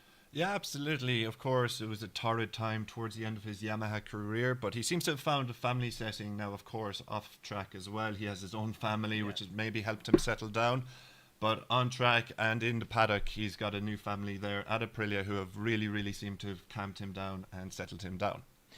Another comment, keep coming them in. This is great stuff. Good to hear from you guys back home watch along. I like to see MVK12, Maverick 12, on top of the grid, but honestly seems that him is in a mind loop where the bike has all the responsibility in the performance, and this is not true. Didn't quite catch the last bit of that sentence there, but yeah, you can sort of tell from Maverick's, I mean, even in that presentation, he wasn't sort of, he said he didn't miss riding the bike over the winter, and we do hear a lot from Maverick that he says, I need to make the bike adapt to me instead of him adapting to the bike. We do hear that a lot from him. Is it time for Maverick to start adapting to the bike? He obviously does adapt to the bike, but maybe doing that a little bit more? Perhaps, yes. Given his comments over the Sepang test, which were far from ideal from his perspective, maybe he's still looking for that bike to perform for him. But I think it's a symbiotic relationship as well, where the bike and rider need to become one. Yeah. And that does take time. He's had 2 years on it. He's a 9-time race winner as well, so he does know a thing or two about being fast and successful in MotoGP. So entering his 3rd year, it is a pivotal year for him, without a doubt. And he is chasing that, shall we say, constructor hat-trick against Jack Miller and Alex Rins. So maybe that's just a little added motivation for him. But in terms, we really need to see him adapt to the bike and the bike adapt to him. We would love to see them gel, because once they do gel, and we've seen it a couple of times already, Catalonia last year, I think it was in Indonesia as well, he picked up a podium, and he was very, very fast. On his day, I'm sure a lot of you would agree, Maverick is pretty much unbeatable. We saw in the early stages of his MotoGP career, once he's on song, Maverick is a very, very difficult rider to beat. We've seen it in fits and starts in his Aprilia career. And as I said before, he blows very hot and cold, does Maverick. It's sort of his character, and that's what we enjoy about Maverick Vinales. But it just needs to get that consistency, because it's great to have Maverick fighting at the front on a weekly basis. And like you say, Chris, especially in Catalonia, Indonesia last year, he was very, very close to victory. Portimao, of course, as well, where he finished second to Pecco Bagnaia. I think once he's in a good frame of mind, has a good start to the weekend, then we really see Maverick Vinales really push on over a weekend. Yeah, absolutely. We've seen him, we've touched on it already. One of the crucial things that Maverick does need to improve on this year are those race starts. All the Aprilias kind of struggled with it a little bit. We mentioned it in the sprint, but also on the full Grand Prix race as well. So he is a fast rider. He just needs to get those final elements into his package, and then without a doubt I expect to see him competing up front with the Ducatis, with the factory KTMs, and certainly adding to his tally of 5 podiums with Aprilia. Before I let you go, Chris, I'm not going to let you off the hook that lightly. Qatar GP, what do you reckon Aprilia are going to do? It's going to be interesting to see what happens over the next couple of days, but I'm not going to let you watch the next couple of days to get a bit more info. I'm going to put it to you now. Where do you think Maverick finishes in Qatar, and where do you think Aleix finishes in Qatar? You love to put me on the spot, don't you? We'll do the Sunday race to make it a little bit easier. Okay, well, looking ahead to that, it is a Ducati stronghold over the last couple of years, saying that Maverick's last win did come at that 2021 Qatar Grand Prix, and that was on the Yamaha, so he's definitely able to show a bit of form there. I think he's picked up a podium there as well the season previous, or a couple of seasons previous, so I'd have to back Aleix to finish ahead of Maverick on the opening weekend. And let's say Aleix, I think, is capable, with all his experience, of getting into the top 5. And Maverick? Maverick, you're very much not letting me go. I'm pushing this. We'll put him in top 7. Top 7, okay. Not a specific position, but we'll let you off. We've got a question for you, Chris, I think, from the chat. AP Songs. Who will be the first rider in history to win with 3 different bikes? Maverick, Jack Miller, or Alex Rins? A good question. We've mentioned this a couple of times now, and I think it's an interesting one. What do you think? It is a very interesting one, because it's a little piece of history each of these riders will be keen to secure. Maverick and Jack both have that extra year's experience on their respective machines, but we know what Alex Rins can be like. He won 3 races in 6 rounds last year, well, crossing over to the end of 2021, 2022 and 2023.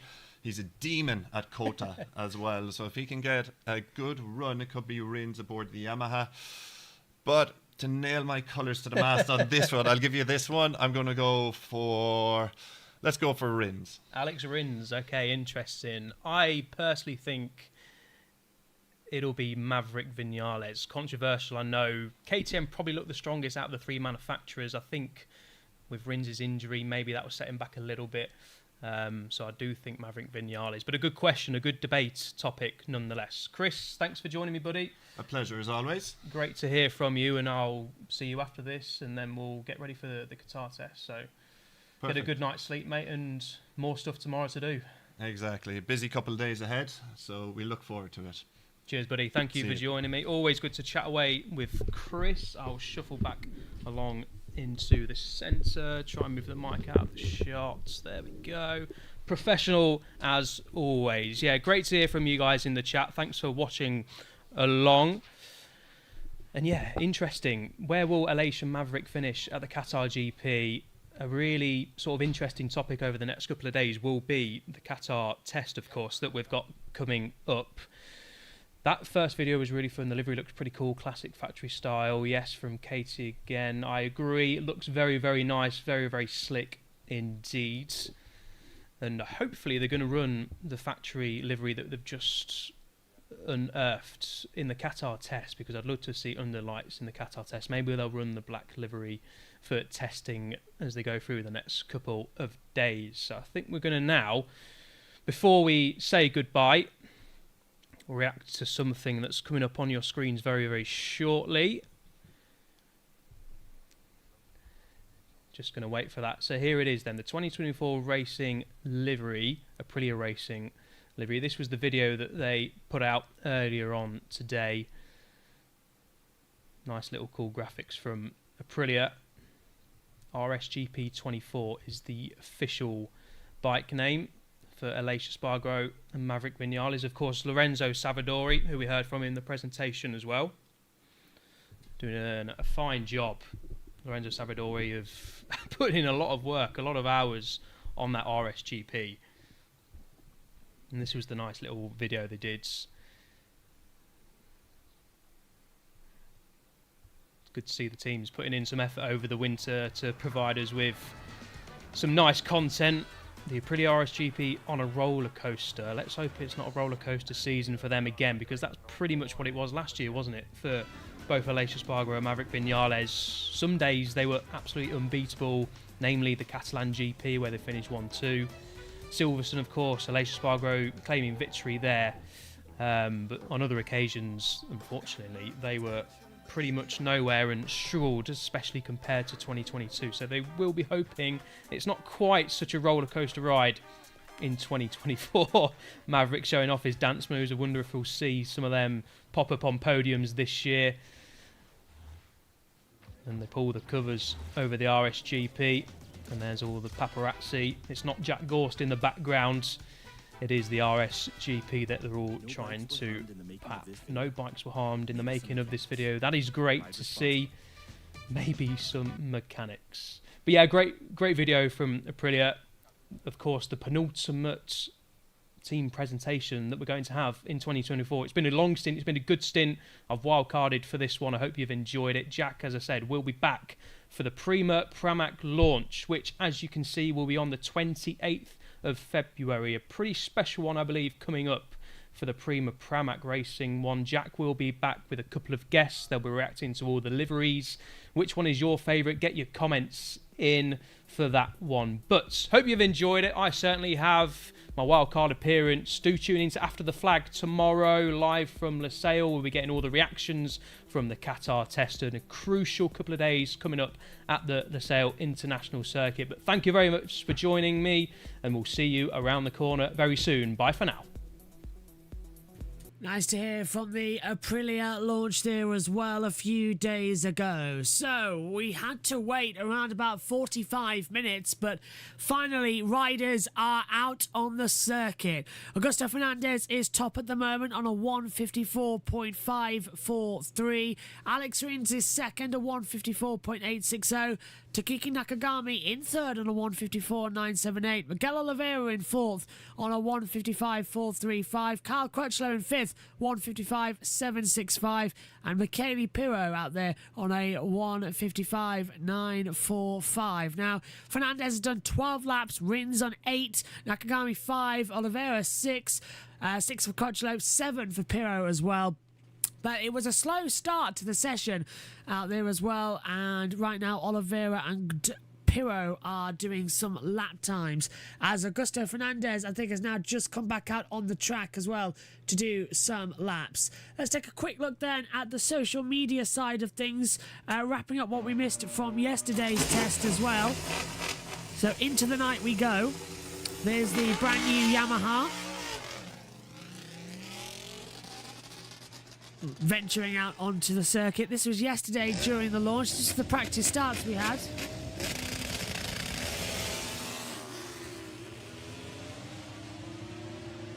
Fantastic practice starts as well. Really were great.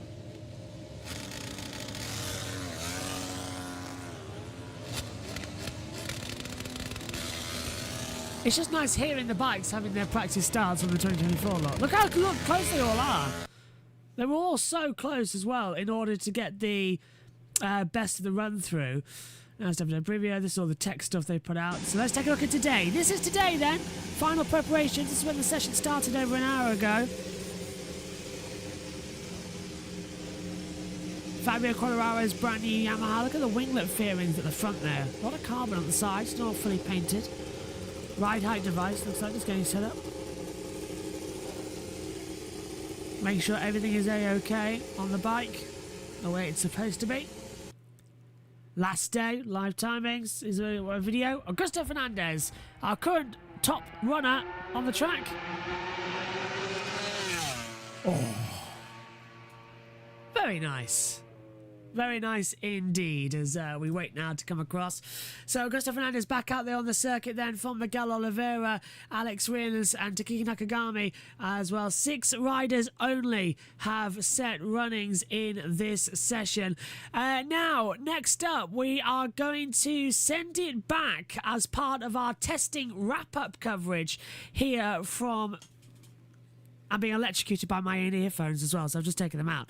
Literally, sorry, mid-sentence, one ear went and then the other ear went, so I'm going to have to change headphones, so just give me 1 second. I was wearing in-ear headphones and they were burning me, so I've now swapped to my headset. So what we're going to do now is send it back in time and go back as part of our review coverage to what we never actually got to show on stream because... it was the last day. We're going to show you the Sepang test after the flag day 3. So all the action and analysis wrapping up the Sepang test. Then after that, we're going to show you Qatar after the flag day 1. And then we are staying live later on today so we can bring you the last run around as well. So... this is it basically. We will be able to see every single bit of action we need to completely wrap up and give you a full aspect of what pre-season testing has to offer. Let's hand it over back to Sepang in day 3 for the Sepang test wrap up. Live timing will continue from day 2 here at the Qatar test.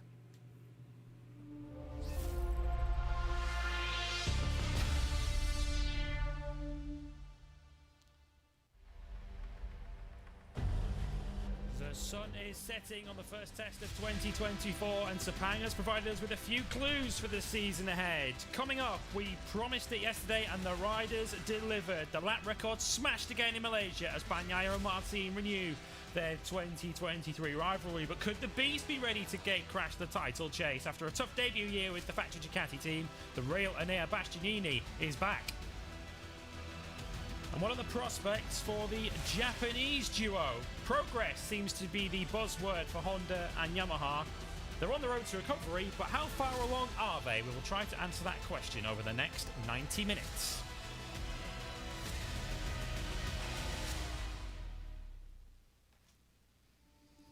Yes, this is after the flag. The Sepang test is drawing to a close. Just under half an hour of running to go in Malaysia before everybody packs up, heads home and gets ready for 2 final days of pre-season testing in Qatar in a week and a half's time. My name's Lewis Sotheby. Alongside me once again is Elliot York. We're going to bring you all of the analysis and reaction over the next hour and a half from out there in Sepang, where it's starting to get a little bit nearer to knowing who's hot and who's not in the sweltering heat of Sepang ahead of the new 2024 MotoGP season. And as mentioned right up at the top, Elliot, we promised that yesterday we were expecting the first ever 156s. We didn't just have one of them, did we? No, 4 riders into the 156s now at the top of the timesheets. All of them Ducatis, it has to be said, and 3 of them on the 2024 spec Ducatis as well. But yeah, the times have really, really hotted up. And the top 10 as well, Lewis, are all under the official lap record of Pecco Bagnaia. So the factories have clearly been working hard over the winter. We did expect today that we'd see that 156 barrier broken, and we have. So exciting times. The riders have been pushing on time attacks and doing some sprint simulations as well, some longer run pace. Interesting to read into them as well. But yeah, the times have tumbled. Yeah, we'll try and take a deep dive through the lap times for you and try and give you an idea of who's looking particularly good and maybe who is playing catch-up ahead of the Qatar test. But we can head over to the Petronas Sepang International Circuit and link up for the first time this afternoon with Simon Crafar, who's out there ready to talk to us. Simon Crafar, of course, will be answering your questions during the course of this show. You've been sending them in on Instagram, and we'll be putting those to him very, very shortly. Simon, welcome along once again.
Oh dear.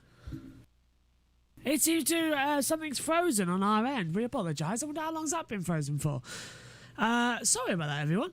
We'll get it back up and running shortly. But Augusto Fernandez has gone to the top of the timesheets. I suppose it's always the risk, isn't it, when you're trying to do something as well. And hopefully it wasn't silent for long, although I can't see it on my side of the timing screen. But it looks like the internet disconnected from the laptop. Oh no, it is still saying it's working. So I actually don't know what happened there. I very much apologise. I think internet had a little bit of a wow moment as well. But look at that, Augusto Fernandez on 154.543. We've also then got Takiki Nakagami coming into it as well. I actually have no idea what has happened. The entire laptop has just decided to commit mutiny. Literally, it is committed mutiny on me up here in the box. I have no idea what has happened. It says unable to reconnect things. So while we try and solve that problem, I suppose we'll just have to wait and see exactly what's happening. So I do apologise, everyone. I suppose this is always running the risk, isn't it, as well, of trying to get things sorted. It says everything's fine, though, so I have literally got no idea what has happened. Internet freezing on iPad as well, so I hope it's not a case of I'm just talking to nobody right now, though it says connection's fine. Let's just take a look and see if anything's... No, I'm not talking to no one. Hello, everybody. No, Mark has come into the pit lane, I believe, as well. He hasn't crashed as far as I know, unless he's gone down. Yeah, Mark has not gone down. If he does, then a little arrow will appear at the bottom of the screen to notify us that he has gone down. What has gone on? I actually don't know. The entire...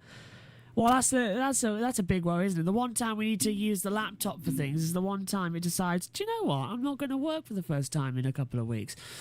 So, restarting the laptop in order to get it working. And I suppose we'll just have to play by play as we come into it as well. But this is a good time for Augusto Fernandez with a, well, actually really decent time coming across the board here.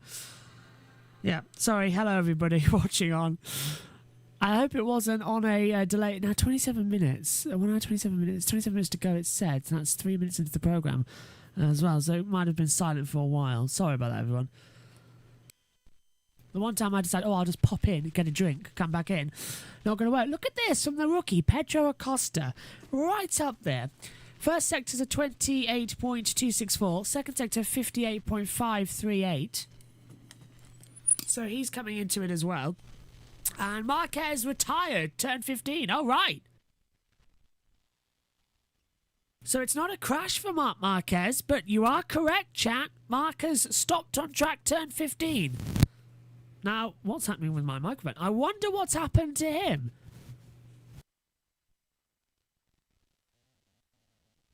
So Marc Marquez then in a bit of trouble. Pedro Jaramillo goes up into 6th position on a 155.483. Now we're going to see Pedro Acosta come across. He's setting red sector times across the board. So this is about to be the fastest lap of the test so far. For Pedro, and it's a 154.552. Best of it for him. 9,000th off his teammate, Augusto Fernandez. Those two gas bikes are going absolutely brilliantly across the board. So all this means is that we're not going to have the day 2 update on time, which doesn't really matter that much. All this is playing into the little bit of bonus time we've got to play around with anyway before the end of the day. So it's a bit easier to get things sorted today than it was yesterday when we were on such a tight schedule. So now, hopefully, we're going to get it all sorted and we're going to get everything back. I have got the chat open as well. Mark, problem with the bike. Yeah, it says tech issues. He's retired. So something's gone wrong on that Grassini bike, unfortunately, for Marc Marquez. Fingers crossed he can get that fixed ASAP. Right.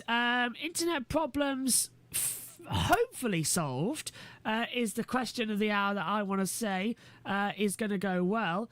So with that, we're going to return to the Sepang test day 3. I'll just get it back to where we were so that we're not repeating ourselves for the first so many minutes.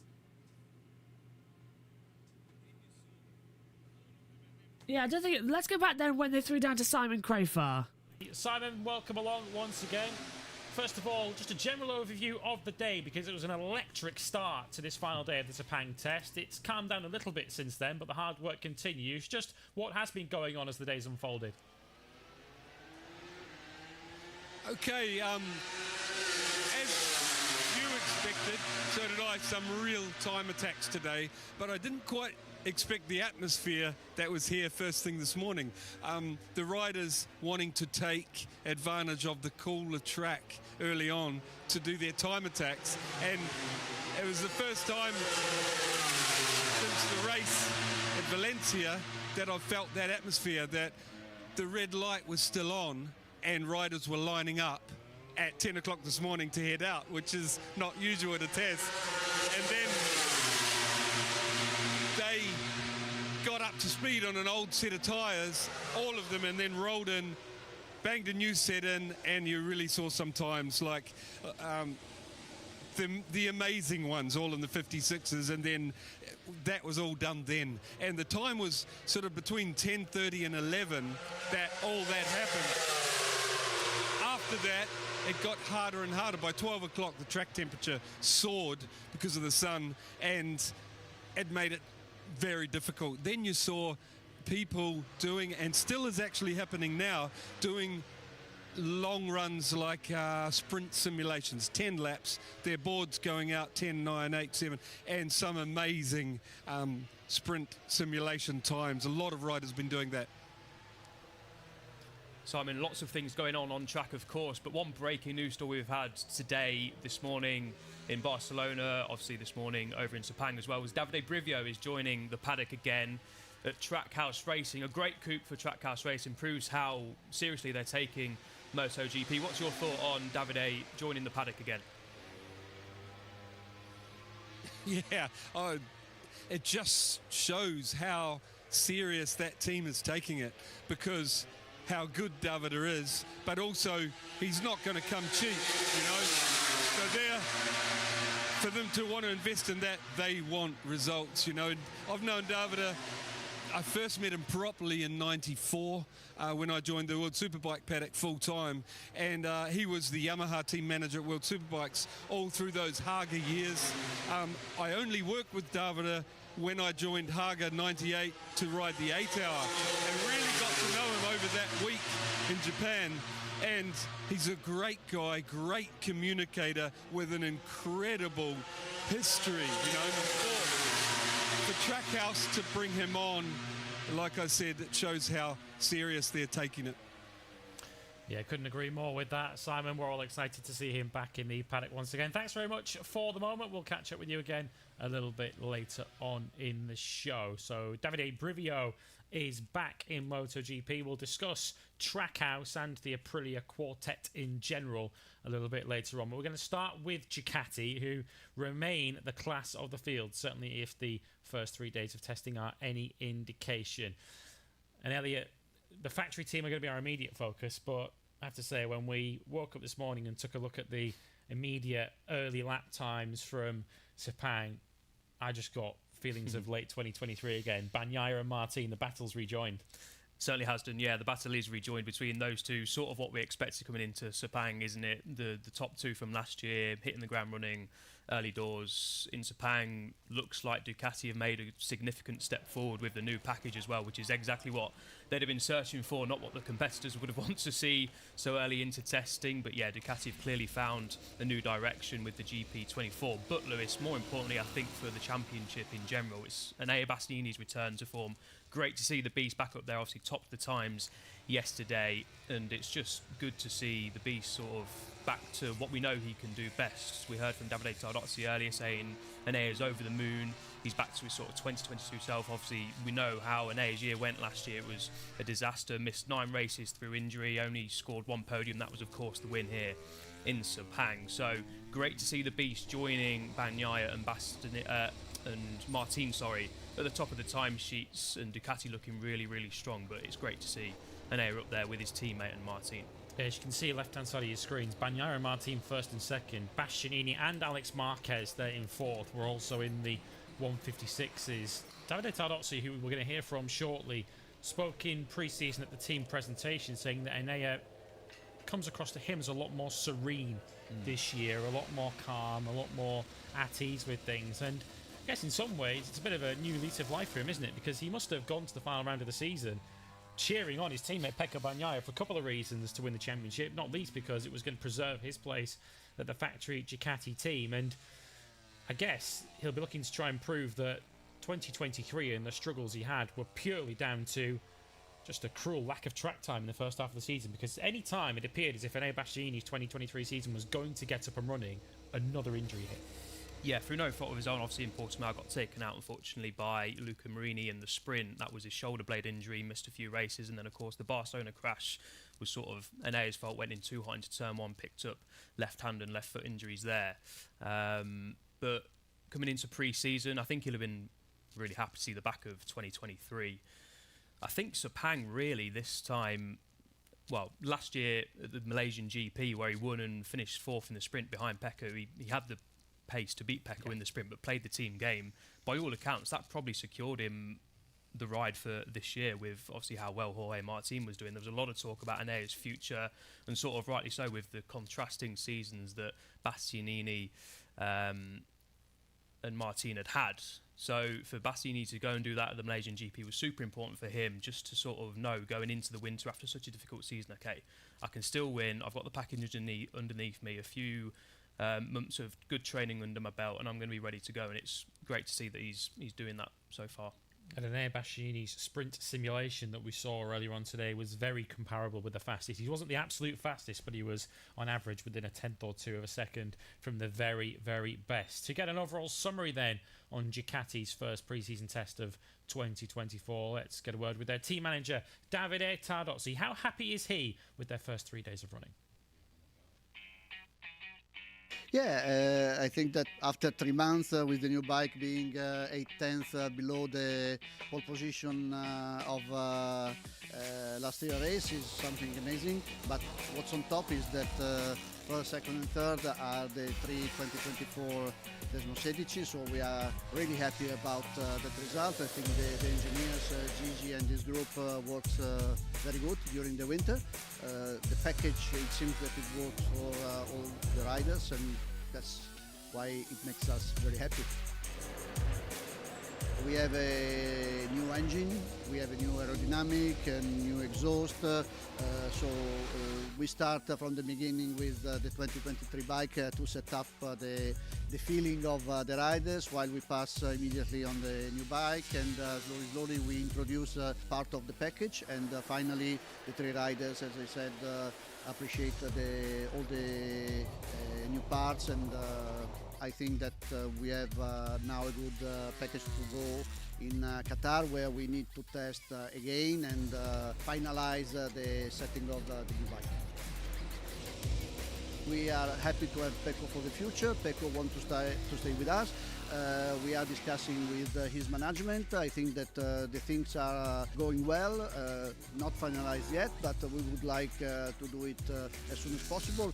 We have not a target, but I think that we are very close to finalize. In 2024 is very, very difficult to think who will be on the podium from the first race and who will challenge for the championship. I think that there are at least 12 riders that can be on the podium, and it will be at least 4 or 5 riders that can win the championship. So it's a very tough competition. The opponents of Ducati are strongly, and they grow up a lot during the winter. We see the progress of KTM. We are sure that Yamaha will grow very, very quick. With a very top rider like Fabio, they will be very competitive. So good for the fans. Well, we certainly hope Davide Tardozzi is right. 4 or 5 riders he thinks can challenge for the championship. Perhaps up to a dozen could be fighting for the podium in the first race. We'd certainly sign for that. Action continues out there in Malaysia. And just a quick line to bring you. Maverick Vinales has stopped on track in the last couple of minutes with an apparent technical issue. And we spoke to him earlier on. You'll hear his interview over the course of the next 90 minutes. He was not particularly happy with his test. Certainly some cold water poured on Aprilia's pre-season optimism today in Malaysia.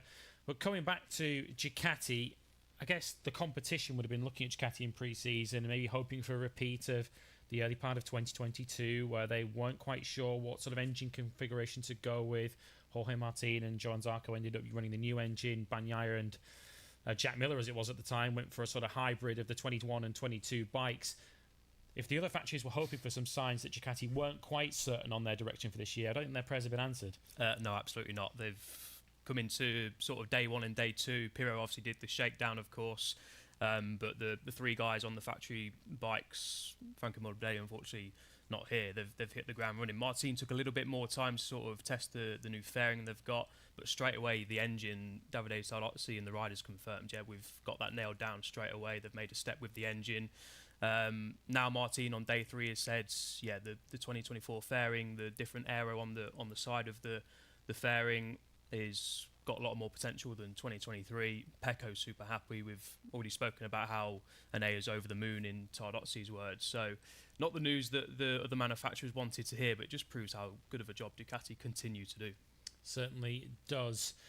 Of course, you heard Davide Tardozzi there speaking about the potential contract situation of Pecco Bagnaia and remains confident that they're going to come to an agreement in the very near future, whether that's before or after the Qatar GP. That one does feel like a matter of time. Of course, in terms of the Constructors' Championship last year, Ducati were at the very opposite end of the scale to Honda, who were looking to try and lift themselves off the canvas and get back in the fight at the front this year. Whether that's going to happen might well be a long-term goal rather than a short-term one, but if we look at Honda's test as a whole, which kind of takes in 6 days of testing, not just the 3 days we've had of the official Sepang test, but also the Sepang shakedown, which took place at the back end of last week. I guess within realistic expectations, Honda, will they feel they've got pretty much everything out of this test they would have looked for? I think so. Hearing from Puig, who I think we're going to hear from a little bit later on in the show as well, he spoke very well about how the test when Honda have definitely made steps forward. All the riders have said that, particularly Joan Mir and Johan Zarco are very complimentary of what Honda have done over the test. We know how bad Mir's season was last year and how disappointed he was on a lot of occasions pretty much all year. He cut a really low-key figure. But Mir is super pleased with how they've gone about their business. A lot of testing done over the 3 days in shakedown. They've done 2, about to complete the third one of the official test. So yeah, Honda are definitely pleased. Interesting to hear from Puig. They're not expecting to make big gains and be a podium threat and win threat straight away, but it's about making those extra steps forward, little steps forward progress, which is what they've done, and it's good to see. Mir has set a good time on 1 lap pace, which is good to see, promising signs. Marini's taking a little bit more time, but of course Marini's used to the Ducati and not the Honda. The riders have said how well Mir is riding, and judging from Mir's interview, he's having a bit of a joke and a smile, which is good to see because we did not see that at all last year. So promising signs certainly for Honda. There's undoubtedly a long way to go, of course, and they're the first to admit that, but they've made a huge step forward from the 2023 package to the 2024 bike they tested in Valencia, and then the upgraded version they've also brought to Sepang. Yeah, Joan Mir was over a second quicker today than he was at any stage in the Malaysian Grand Prix weekend back in November. Now, of course, context is important, and track conditions perhaps slightly more favourable than they were around that time.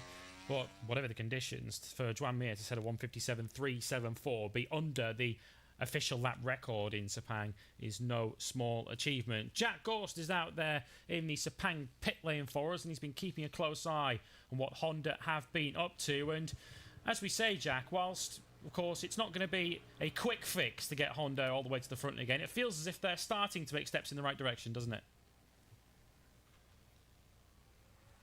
Yeah, absolutely. They're for sure making big progress in the right direction. We've heard that from their team managers, the riders as well, and also we're just seeing it out on track and in the times. As you do say, Joan Mir going 1.1 seconds quicker today than what he did in Q1 at the GP here, not that long ago. When was the last time you saw a factory take a step of over a second over the winter break by development alone? It's pretty incredible what they've actually done, but the trouble with Honda is they may have taken a 1.1, maybe even more step forward, but Ducati took an 8/10 step forward. So really, it's kind of like you take 2 steps forward and 1 step back, but if they keep doing that, and keep taking and keep taking those big step forwards, hopefully we'll see them come to the fore. Of course, one of the big things with the new bike is that, and Joan Mir was extremely complimentary of this, and so too Taka Nakagami from the LCR squad, was just how much better the engine pickup was on the throttle connection. It was much more usable, much friendly. Last year it was really snappy, and they were struggling to hold it in a smooth, controlled manner around some of the longer corners and maintaining that rear grip as a consequence of that. This year it's much better than that, and also Alberto Puig, I'll try that one again, did finally confirm to us as well that the bike is lighter. So that's the official confirmation there, that the bike is significantly lighter, and that has huge benefits in all sorts of areas: braking, acceleration, and also in the corners and in the twisty bits, changing it from one side to the other. Of course, on the other side of the garage you have Luca Marini, and they've been extremely complimentary of Luca. Actually, Luca's just going out now.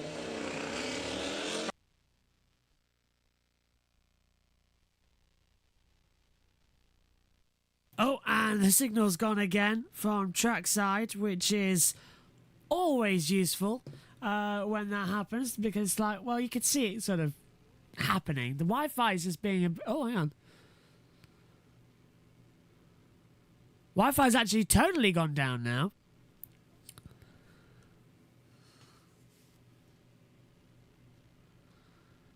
So I understand we're actually still broadcasting, if I'm still correct. Let me know if you can hear me, because on my side... yeah, okay, that's interesting, because I didn't know we were still broadcasting, because on my side it's saying that the stream needs to reconnect and we've got no internet, but we are apparently still broadcasting. So I am really... you can hear me good. I am really confused. Apparently the internet has totally gone off. But the time is ticking down. You can still hear me. I have no idea what is going on. Timing is running, yeah. So we haven't had one problem all test, and all of a sudden it starts going wrong, which is utterly, utterly bizarre. And stream output says reconnecting, but it is reconnected. I am confused. Beyond belief what is happening right now, but just the broadcast gone again. Yeah, that's what I've got as well. But also that's happened on the laptop, and I thought, oh, okay, the laptop's gone off again. Then I look up to the OBS, and it actually says reconnecting and not working. So, but you can still hear me. It's still going. Is Twitch still working? This is really... there's a high wind here in the UK right now, and there's something that's causing issues. Apparently I'm not even logged in on Twitch, which is concerning, because I know I was. If anybody knows what's happening, throw us a notification, because we've got no idea.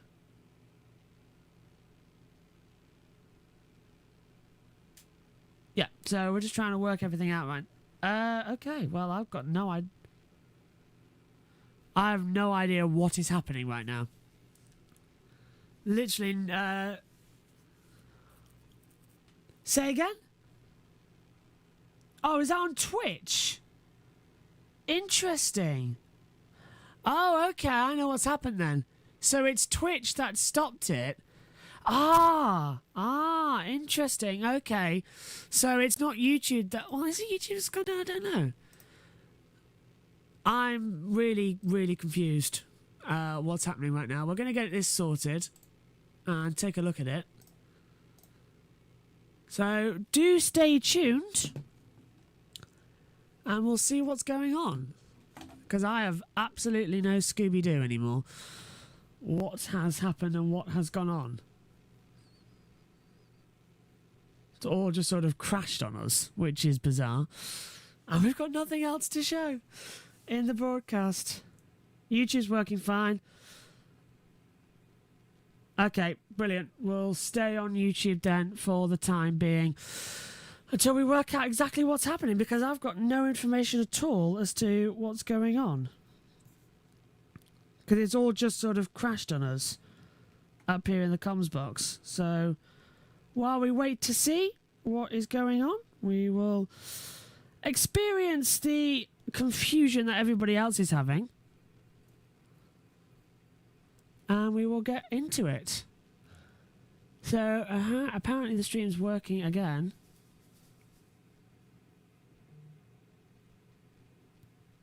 You are correct. Something's gone wrong. Yeah, Twitch has gone a bit AWOL, which is bizarre. And we can't seem to get in, so we're just, yeah.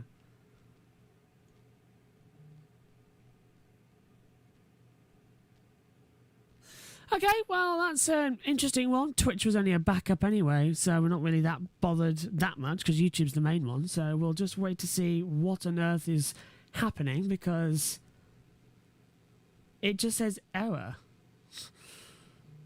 on many things. So well, we'll try and wait to see what is happening and what's going on. Bike's still out on the track though.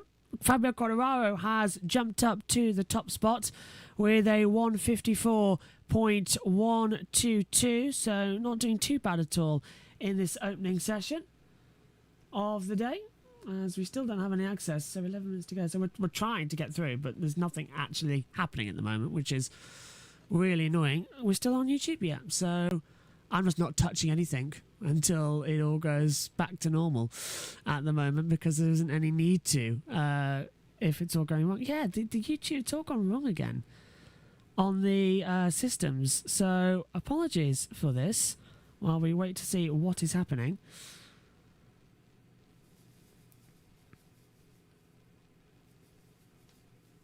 Yeah, so I'm having to restart the computer again. Okay, in this time, looking, we got some backup filler content. Let's go back in time and take a look at the Australian Grand Prix.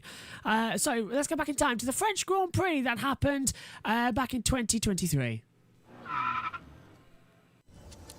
It may be the 1000th Grand Prix, but it's only the 5th ever sprint race in MotoGP history. But we are in for an absolute treat. Welcome to sunny France at the Le Mans Bugatti circuit for round 5 of the season, part 1. Here's your grid then after qualifying earlier on today. Pecco Bagnaia on pole position, Marc Marquez is second, Luca Marini starts in third. Second row sees Jack Miller, Jorge Martin and Maverick Vinales. Third row, Marco Bezzecchi, Alex Marquez and Johan Zarco. Fourth row, Brad Binder, Aleix Espargaro and Augusto Fernandez. Fifth row, Fabio Quartararo, Takiki Nakagami and Fabio Di Giannantonio. Sixth row, Johan Mir, Franco Morbidelli, Alex Rins. Seventh row, Daniel Petrucci, Lorenzo Salvadori and Jonas Folger in 21st position. Green light is on and away we go on the parade lap here. Track temperature 37 degrees. Air temperature 21 degrees, humidity at 63% as well. It is hot, hot, hot, hot. A condition that has changed since this morning, thankfully as well, when we were worried that we were going to have a lot of rain in this session. So warm-up lap has begun, as we know. Tension starts to build up. They're already down through turn 4 and 5 at La Chapelle into the museum corner. 13 laps ahead of us then for the sprint race. It's going to be half the distance as well, so just around about 67 kilometres will be completed in total. But it is a hard, abrasive track. Are we going to see what we've been seeing in the previous sprints, which is non-stop action? Everyone's on the soft fronts as well. Soft rears. We'll see officially what their tyres will change shortly as they come into action as well. Johan Zarco on the shoulder cam coming in. Marc Marquez, he's only done one sprint race in MotoGP. As you heard from Susie down on the grid, he finished on the podium last time he achieved that. Is he going to do anything here today? Megan's leaving it very late to get to the commentary box, mind. So it looks like she's going to miss the start of the race. Nothing changes there as they come through. Into Recudemont as well across the line. So Megan might just walk in as the lights go out.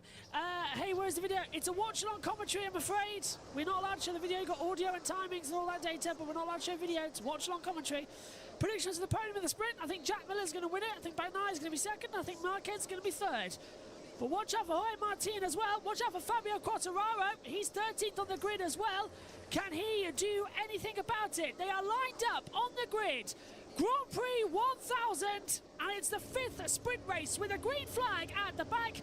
The red flag will be rescinded. Bagnaia is on the right of the screen, Marquez in the middle, 5 lights come on now, and the French Grand Prix sprint race is go! Good start from Marquez, great start from Jack Miller on the KTM. Exactly as I said, he's going to go toe-to-toe with Marquez through turn 1, and Miller already up into second position. Martin coming through on the inside as well into the braking zone. That Ducati grunts forward, and Martin's even going to try and take the lead. He's gone too deep. He settles in for second position. Maverick Vinales getting a little bit of a cut back to mid-corner as they fly back through, down the back straightaway into La Chapelle. Vinales up the inside, trying to get through. Hasn't worked out. Marquez stays 5th. Bagnaia leads by 0.4 of a second. Martin 2nd. Miller 3rd. Marini 4th. Marquez in 5th position as they come into the museum corner.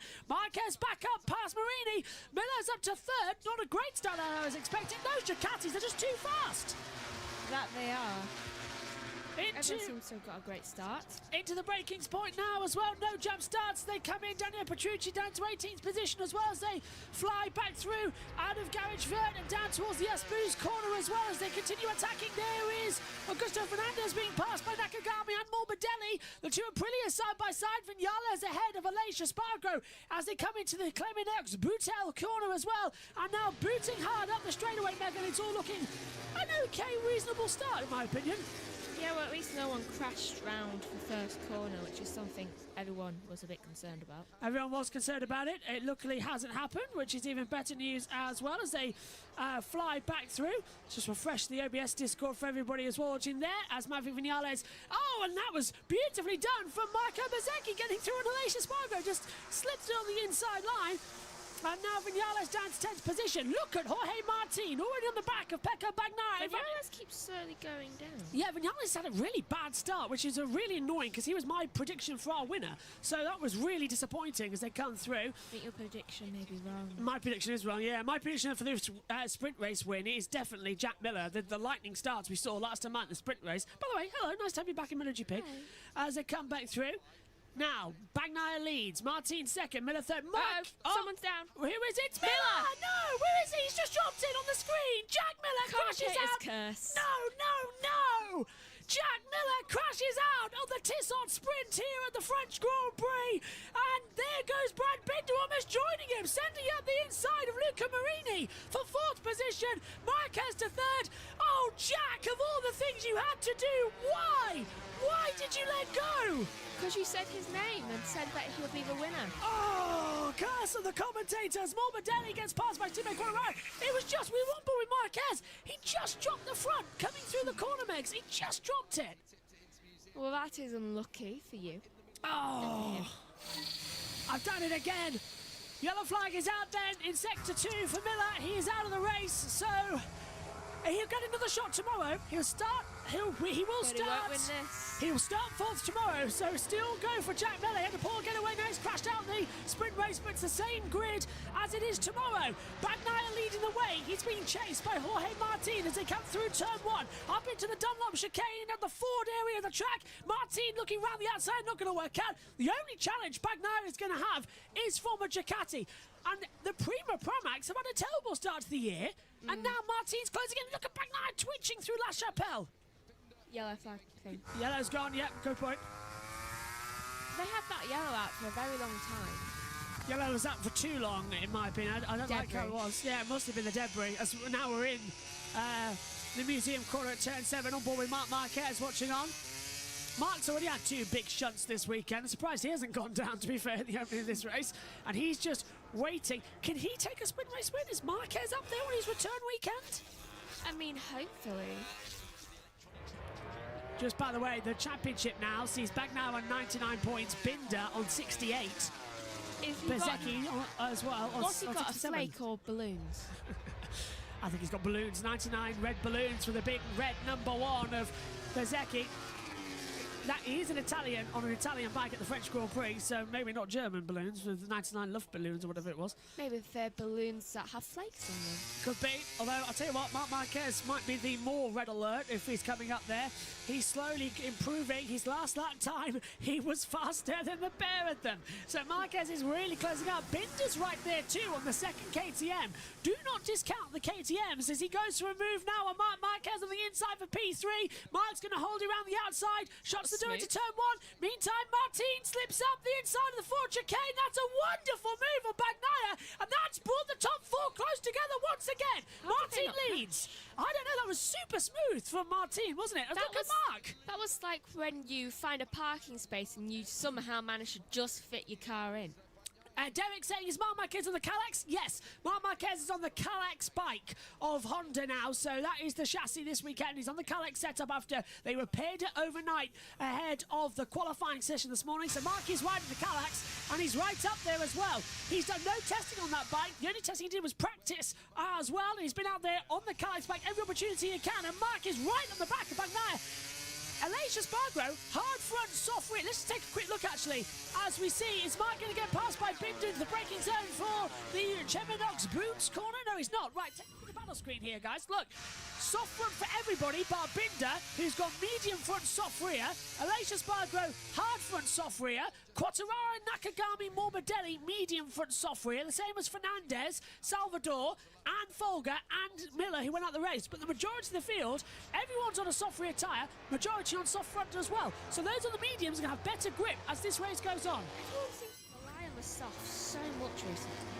It's the sprint way. It's the fastest way to get to the end. But I think the good mix of medium in the front is going to be something. Why Alicia's gone hard front, soft rear, I've got no idea. Because that makes. He should have saved that for the race. He should have, because that makes no sense in this setup. It should be a hard front, medium rear. Marc's going to go on the inside, coming the Ford chicane, nearly touches Bagnaia, gets the comeback down, and through goes Brad Binder. The pair of them battling out, and Binder goes straight through.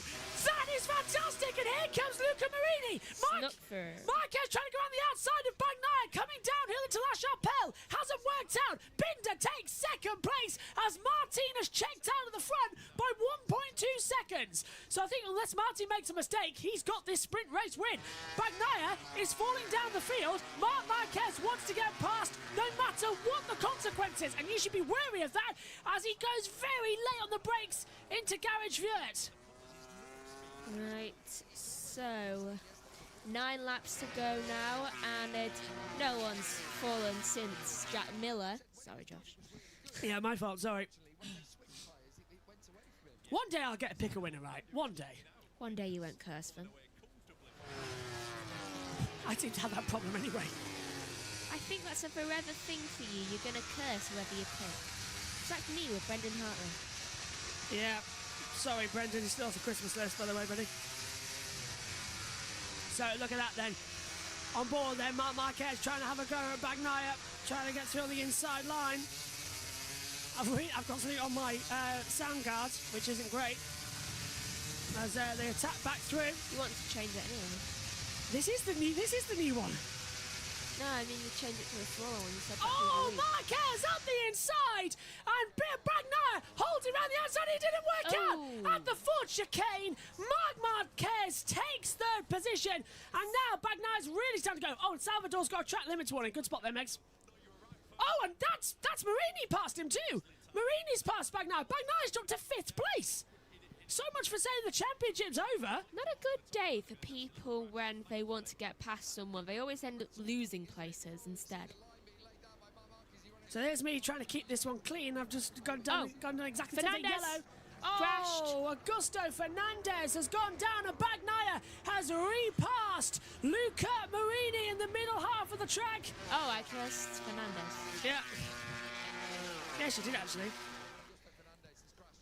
So who else can I curse today? That's at turn 7 as well. That's at the museum corner, the same part that Jack Miller crashed out on as well.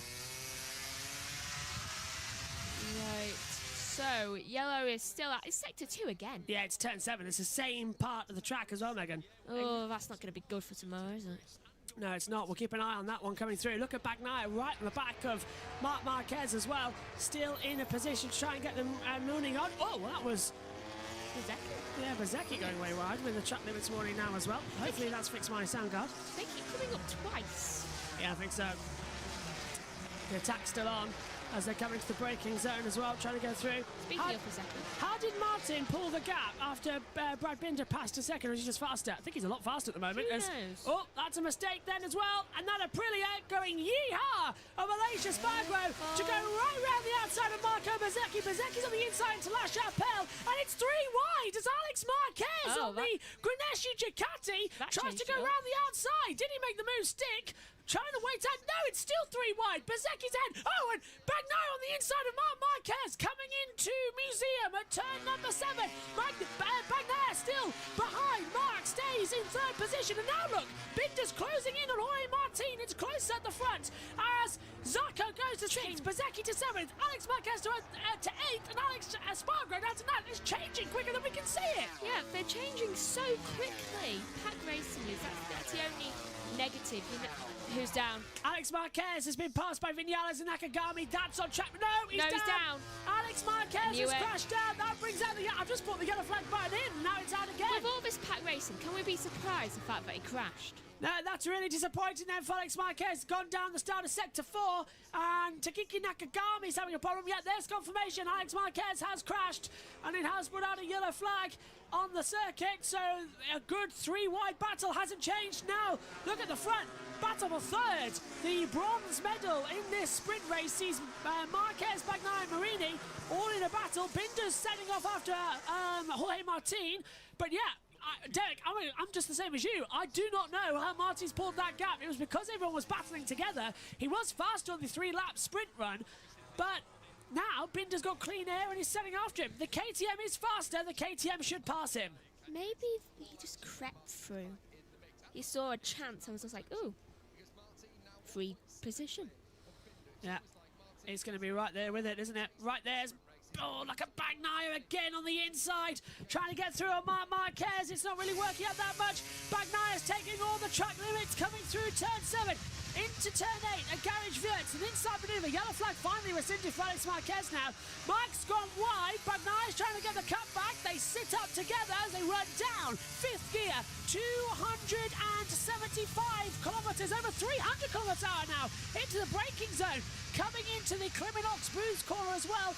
The bank says Martin better start saving tyres. Derek says the KTM found something in testing. I think, yeah, KTM were quick in the Spanish Grand Prix. They did the post-test at Jerez, found more speed, more data, and put it immediately into production on the bike, and they've got it working this weekend. It's such a shame that Jack Miller crashed out. He'll have another go together.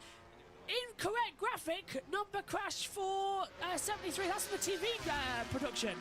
So he didn't crash? No crash for Alex Marquez, so he didn't crash. Then where is he? Marquez has just dropped back to 16th place, so it's an incorrect TV graphic. Marquez did not crash. Why did he go back to 16th place? He was, I think he's got like wide. 6 positions higher, and the positions there aren't. Well, we'll take a look at the driver tracker. He's still circulating down there. He's moving in the first sectors, at least, now into Sector 2, so Alex Marquez is still there. Quartararo in 8th position. Great stuff from Fabio Quartararo, I've got to say. Qualified 13th on the grid. Up to 8th already in the sprint. Exactly how we like to see it. Meantime, Marc Marquez under a lot of pressure from Pecco Bagnaia as they come downhill in towards Garage Wirtz. Marc late on the brakes. Bagnaia wanted to be later. And this is a classic ding-dong between the pair of them. Fantastic. Yellow flag Sector 2. So someone's crashed now. And that's... Zarco's got a track limits warning. And it's Jonas Folger. Will someone crash?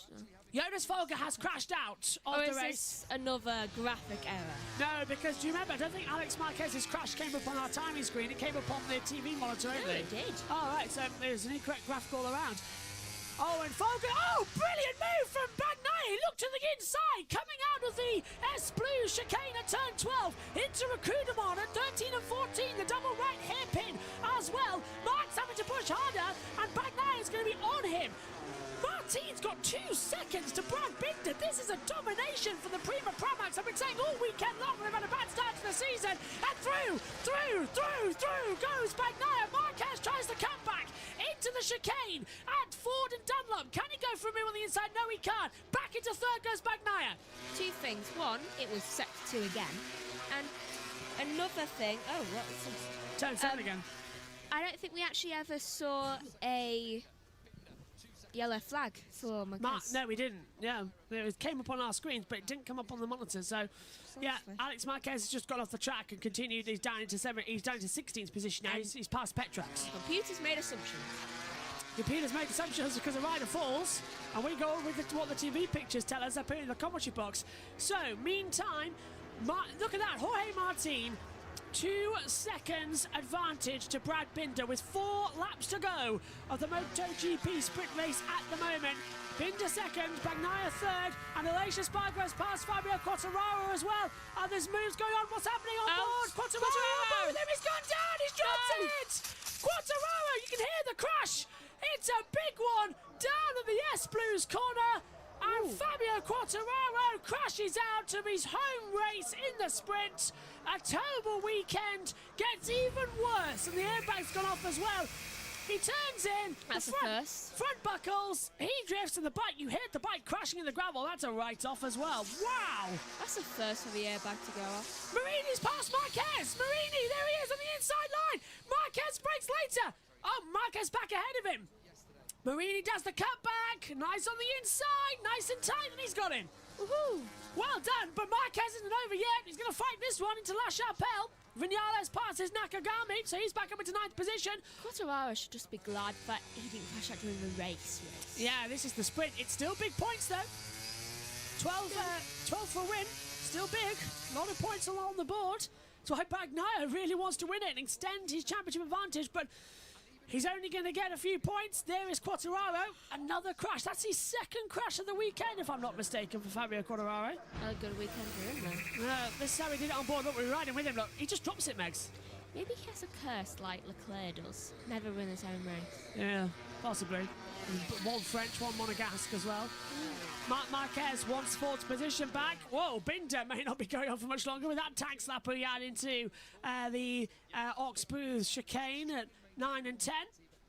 The Bugatti circuit is basically 2 hairpins and 3 chicanes. And it somehow is a great track for MotoGP. And somehow they don't fall or hurt their... I wonder if they ever hurt their shoulder blades from having to turn so quickly. At this circuit, they do have a little bit of soreness in their shoulders afterwards, but let's not forget, Miguel Oliveira's not racing this weekend, replaced by Lorenzo Salvadori after that horrible crash at the Spanish Grand Prix 2 weeks ago. You weren't in the box for that one, Megs, but a big crash with Fabio Quartararo and dislocated his shoulder. I said in commentary, actually, with Tom Dillon, the way he landed on his shoulder, I said, he's done his shoulder there. Something's wrong with his shoulder, the way he landed. I always miss the ones where people actually get injured. You actually weren't in the commentary box and the red flag came out. How about that? You didn't cause it. Either of them, because although you did commentate, you commentated at the end of the sprint race though, because I had to leave. Yeah. 2 to go then, and Martin is on for his first win of the season, and it'll be a sprint race victory as well. Our 3rd sprint winner. Binder's got 2, Bagnaia's got 2, so the podium is going to be completely. The podium is going to be all the sprint winners from this year. Yeah. Alex Marquez has got a track limits warning on the 73 as he comes through. Riding now with Marc Marquez on the back. Is he going to make an attempt? No. No, he's too far back, isn't he? Way too far back. Going in the reds. On the lean angle as well, taking a lot of it. 306 kilometres down to 107 in 5.5 seconds. Damn. That is 200 kilometres an hour on the stop. I don't think I could do that. What about you? No. No. I'd probably throw myself from the bike. Over 200 miles an hour just to go to 80. Not good at all. That must be like a really big thing for the heart. Just to say, and slow down. Oh, that's going to give me indigestion later. Worse on a motorcycle, I would say, as well, than in a Formula car or a touring car as well. At least then you have something to hold on to. Is Mia on the Kalex chassis too? Yes. Both of the Repsols are on the Kalex bikes for the sprint race as well. Actually, I understand that Mia might not be on the Kalex bike tomorrow because they want to do a comparison in the race for data. So I think Mia might be taking the normal bike tomorrow. What's happened there? That is things go. Very wide moment for, is that Marco Bezzecchi? Because I think it's let Zarco through, yeah. Bezzecchi's made a little bit of a wide movement there on the 72, but he crashed this morning in free practice and sat the rest of it out. Looked a bit too happy. Yeah. By the way, Bezzecchi is on bike number 2, the Spear bike as well. Mia lost season, yeah. Mia's lost very basically every season since he became world champion. He was Mr. Consistent in 2020 and then lost it later. Yeah, Morbidelli, track limits warning as well. COVID did something to him. Well, he won the championship in COVID, but then lost Precisely. after. Yeah, only because Fabio Quartararo kept making mistakes that year, and then 21 he won it. In the last sector then as well, for Jorge Martin, he is going to win, and it'll be a very popular first win of the season for the 89. Who's going to come out last couple of corners? The 25-year-old from Madrid in Spain exits for Kudamon. The 5th sprint race of the year to kick off 1,000 Grand Prix. Prima Pramac finally win, and they take a sprint. Binder second, Bagnaia third. The sprint podium completed out by sprint winners. Marini is 4th, Marquez 5th, Zarco 6th. Great result for Prima Pramac today.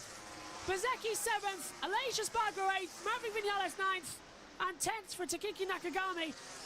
Bagnaia now leads the title by 23 points to Binder. If anything, Binder's just closed up that gap from 25 to 23, so it's a 2-point difference. That's going to be more exciting tomorrow. Rins 11th, Di Antonio 12th, Morbidelli's 13th, Mia 14th, Marquez 15th, Petrucci 16th, Salvador 17th. Out goes Quartararo, Folger, Fernandez, and Miller. Both gases failing to finish after such a good performance in qualifying for Augusto Fernandez getting through to Q2. Well, one of them was cursed and the other one just lost it. They will have another shot tomorrow, though, with Bagnaia on pole, Marquez 2nd, Marini 3rd, Miller 4th, Martin 5th, Vinales 6th. That's the grid for tomorrow, of course. It's the same one as it is for the sprint race to limit any change. The sprint is like Formula 1 now, a separate entity, but we use the same qualifying results for grids on both races. So off the line tomorrow, KTM have got a big day because Binder can score. Binder's now in the hunt for the title, but Jack Miller's got to once again pay for the damages he woos in the sprint. Unfortunate. Yeah, I know. Repsol Honda hasn't been great at all. Mark is out driving it, says SHT. Absolutely. Outriding it. Well, the same thing, yeah. He's driving a motorcycle, riding a motorcycle, yeah. It's just similar. Yeah, you're right. He's absolutely. It's just different terminology. Mark's brilling something out of that new Calax machine because it's a machine he wanted. It's designed to his specification. He wanted this bike, so ideally it's like a handmade coat or a handmade suit. It fits you like designer bike. Yeah, it fits you perfectly. So it's just going to require a little bit of teething, but Marquez, good performance there to go up into 5th position as well. Derek says, thanks for the commentary. Pleasure as always. Moto E coming up at 3 o'clock UK time, so in around about 35 minutes. They're their second race and final of the weekend. Look at that. Bagnaia, Megan, putting his hand up to Marc Marquez's dive bomb manoeuvre overtake. So if Bagnaia didn't like that, why did he get a rider's penalty for it last time out? So it's all right for him to do it, but it's not all right for Mark to do it. I think we've seen that happen somewhere in F1. Yeah. Well, the Safety Commission. Oh, look, Mark's back in the chair. I think he'll be happy with 5th place, don't you? He should be. More to do tomorrow as well. Onto the grid they come then. Big stoppie for Jorge Martin. We'll now get ready and do the medal ceremony and hear from the top 3 before we sign off and get ready for Moto E. IndyCar is later on this evening. Please do not forget we are on air at 8:30 British Summer Time. Later on tonight as well. Green flag is at 8:45 British Summer Time. Myself, Josh, Synthel on the call with Richie as well. So please do not forget that. The IndyCar race is this evening. You can go onto JB Motorsports YouTube page and you can see all the upcoming live streams for this weekend. Let's take a look at Fabio Quartararo's crash from off-board on a different angle, Megan. Turned in, he's quite lucky not to get collected by one of the Aprilias. Yeah, he almost got decapitated by one of the Aprilias. Let's take a listen. So this is him in the braking zone. Turns in. Front jumps away, and he was in the middle of the track. Look, he skated around, he wasn't a sudden stop. That was very lucky. And the little French fan there, he's not happy with that one bit. But he will have another go. Quartararo there has got it all to do again tomorrow. He'll still start 13th for the main race tomorrow, so It's not all plain sailing, unfortunately, but Prima Pramac have their first win of the season, and it comes in the sprint race. Can Jorge Martin repeat that fact tomorrow? He likes this circuit. He's won here before, of course, at Le Mans. And Pramac needed it, absolutely needed that. A difficult start to the year, put right now in the French Grand Prix. It's a month break, of course. They're going to be... Well, Mugello went about as well as could be expected, actually. That's the first time YouTube got us for things that were wrong, and then we end up on Twitch. And now Twitch has gone funny. Right, just want to update you quickly as well, because it's quite hilarious. Because I shoved that on because everything was going wrong, so I thought, let's play the sprint race again, get ourselves back on track and back coordinated. The Twitch channel has gone down. It has been copyright striked on Twitch, but not by MotoGP. By German football. No joke, German football. So what part of a timing screen is German football? Please do tell me. So we're locked out the account for 48 hours and we can't even appeal it. So that's fine. Twitch is the backup anyway to the YouTube channel in case of things like this happening. So it's just ironic that YouTube's now the backup for that if you were watching there. So yeah. Anyway, once we get it back in, the full day of MotoGP testing will be uploaded back onto Twitch anyway, so there's no real problem. Right, we're back on track then. We have riders circulating. So let's get back on schedule. Literally, pink pages have been issued to me up here in the commentary box. For the next hour, 10 minutes, let's go over and talk all things MotoGP from Sepang as we return to them as they wrap up. Boy, oh boy, has it been confusing. Anyway, after that, we'll have a quick update from day 2, and then it's after the flag from Qatar, day 1. We can hear that interview now. Jack caught up with him a little bit earlier on. We realize, I mean, that we improved. Our let's say our power is clearly better, and the bike is much lighter, which was one of our targets. And also the connection from the engine, it's also improved. The steps we made are positive.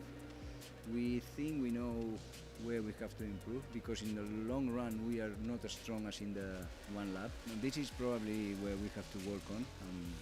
What we are our main target for the next test. But in terms of performance, the bike is faster, and now we have to try to make the bike more stable during the race.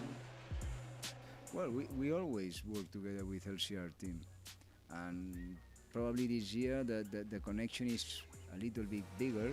There's more people involved, and we put more resources, so we have to try to utilize the concessions as much as we can. So if we have one experienced rider like Johan in the other garage, it's good to try to give him some support. But also it's not so easy, I mean, to have all the equipments for all the riders at the same time, no? But HRC is doing a big effort for it, and let's see if we can get some benefit out of all this. Professional would not be the word. He's very methodic. He's a guy that don't want to leave anything for later, so he wants to point out all the things that he feels, and his comments are really very clear. Good understanding of the bike, even though it's first time for him with a Honda. But yeah, very promising, and he comes from a bike with a high performance, and now he's understanding this machine, but he has adapted very well to the team, and yeah, we are very pleased of his efforts these days, and yeah, we are happy. We don't have to discover Johan. I mean, he's a two-time world champion, and he struggled a lot because probably he was not matching with the bike, no? Now we improve in some areas that for him were important. I mean, the connection of the engine and the rider, for him it's better. We have more power, and we will show, or he will be able to show his real potential, no? So no question marks on him, just we try to fix these things and see how it goes. Clearly, we want to get out of the area we were in the past year, which was really not 100% competitive. We are working for it to go back to a level that it's, let's say, that our riders have the possibility to fight. And this will be the first step. And the second step, of course, is to go back to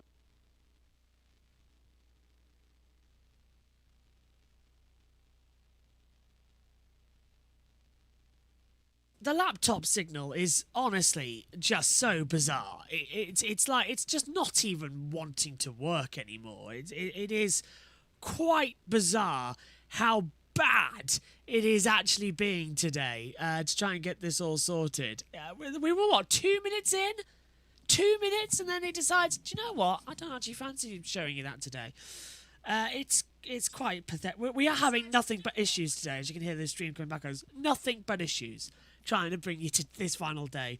It's always that, isn't it? The last day of testing, everything sort of goes wrong and nobody knows exactly what's going to happen. But anyway, Raul Fernandez has gone fastest on a 1:53.177. Marco Bezzecchi in second. Maverick Vinales has gone into third positions. Really annoying problems with data. Really is annoying as well. To try and get everything sorted. At least the timing screen and that lot is fine, because that's running on a different system. The only problem is coming in from the audio, trying to get it sorted on my end of things, and it's just not wanting to work. It literally has a paddy every single time you go near the thing. So it's not. I don't get it. I just don't. It just won't seem to want to cooperate with everything. The laptop just goes, well, you can't have two browsers open at the same time. So it just goes wrong and just cuts you out completely. Jorge Martin on the push lap as well. He's doing a 27.898 in that sector as well. So he's getting a little bit close. 58.274 as well. So, yeah, not too bad. Keeping that overall speed sector going well. And it's just a question really of how long is going to be too long in this sector. Am I going to have to restart the laptop again in order to get the internet working? I'll tell you what, guys. If you've been with us since Sepang, you know that we have had very few problems. In the first, 3 hours? So, no, 11, 12, well, 12, 1, 2, the first 2 hours. Nothing but issues. Nothing but technical difficulties. And it is really bizarre. Anyway, Martin coming up to the line. I don't think he's going to spend too much on the Delta run at this point. Just the track's not yet fully dark. It's only 4:37 over there in Qatar. Sunset is around about 5:36-ish. So that's when we'll see everybody start to head out to the circuit, start to have the full power runs. He did move up into fourth place on a 1:53.311. So that's okay. Not that far off the edge. What's the time? 10th off the second.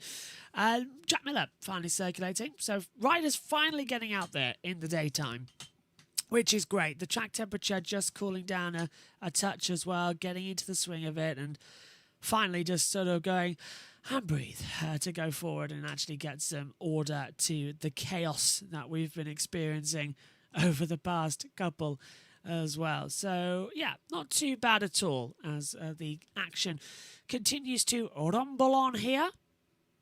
And hopefully we're going to get the timings working shortly. We have just apparently come up with a plan that might get it working on the same system without it having a bit of a paddy attack on us. So we're working on that.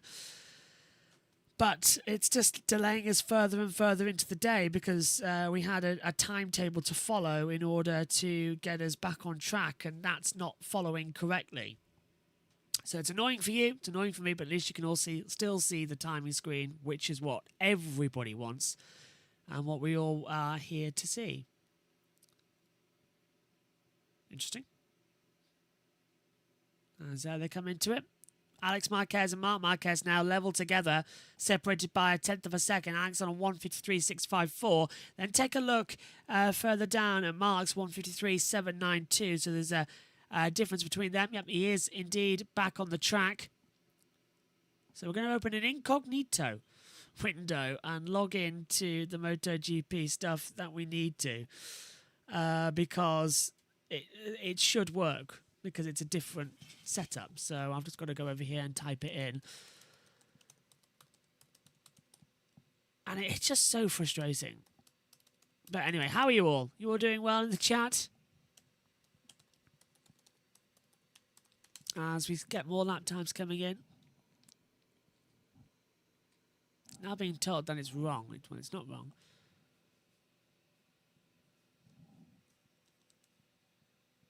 And we're in. Hey! No one's going to defeat us today. We're going to be right back where we need to be in this run around. So, fingers crossed it's going to be okay.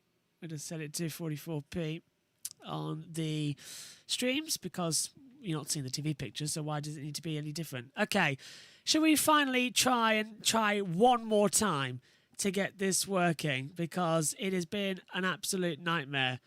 It's working now. Let's rejoin the MotoGP team. Close the gap ultimately to Ducati. It does feel as if they're making steps in the right direction, Elliot, and noticeable there were the complimentary words that Alberto Puig said regarding Luca Marini. Now, of course, the team manager's going to say nice things about his new signing. That's why he signed him, but we heard him alluding to how methodical, Jack Gorst also mentioned how methodical Luca Marini is, how clear his feedback is, how intelligent he is in terms of analysing what the bike needs and giving the team the correct feedback to try and make those steps. And all of that is exactly why they signed him. Precisely exactly what you said, Lewis. Exactly why they signed Luca Marini and to the same extent Johan Zarco. Both obviously rode the Ducati last year. Honda need all the data they can collect and info they can get from those two Ducati riders, and already you can sort of sense from what Alberto is saying that especially Luca Marini, who he's working closer with, is saying all the right things. He's working well with the team alongside Joan Mir as well. They're forming a really good partnership.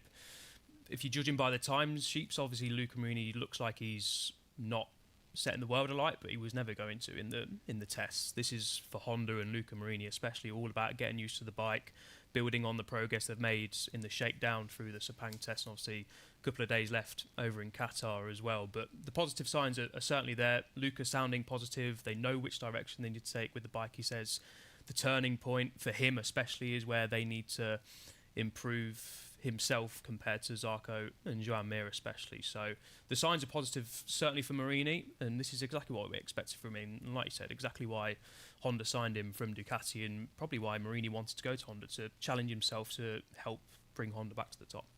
Well, I'm sure Luca Marini has been debriefing with his team to give them all of the feedback they need about his new Repsol Honda RC213V. He also spoke to us. Let's hear what he had to say. Luca, end of the Sepang test here just about, and it looks really positive on Honda's side.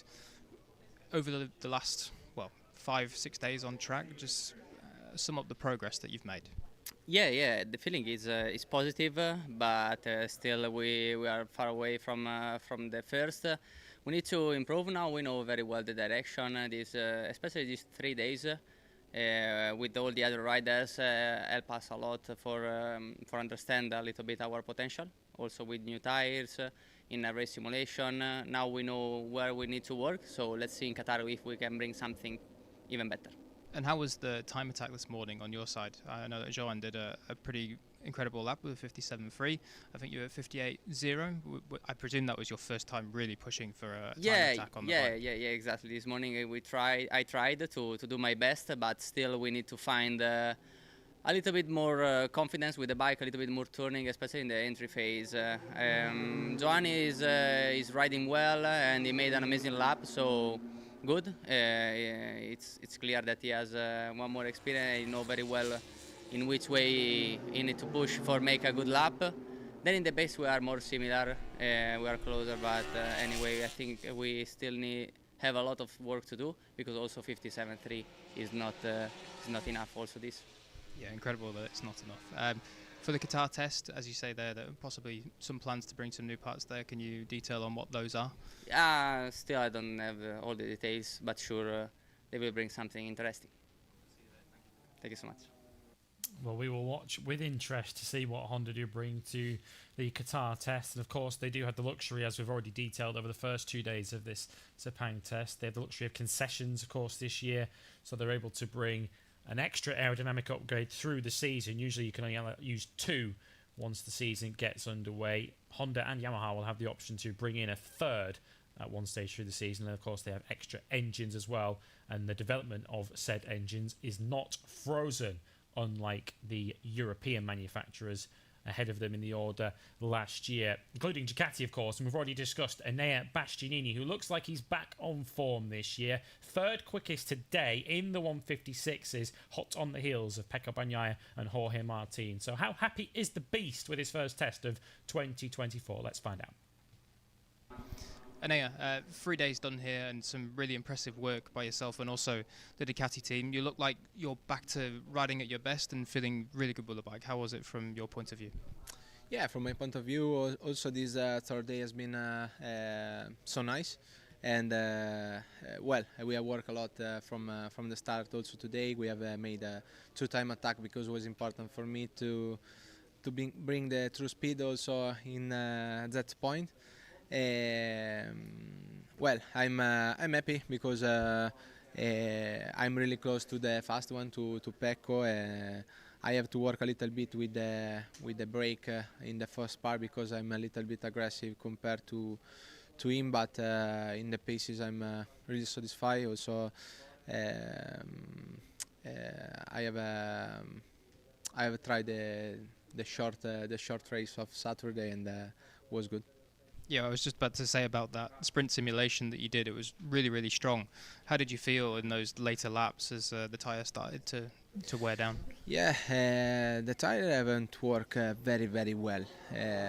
We have some problem also the other Ducati rider, but we have to check this one. A little bit of vibration, but the lap time was good, and we have only to understand this problem, but I think I don't know from what this is coming.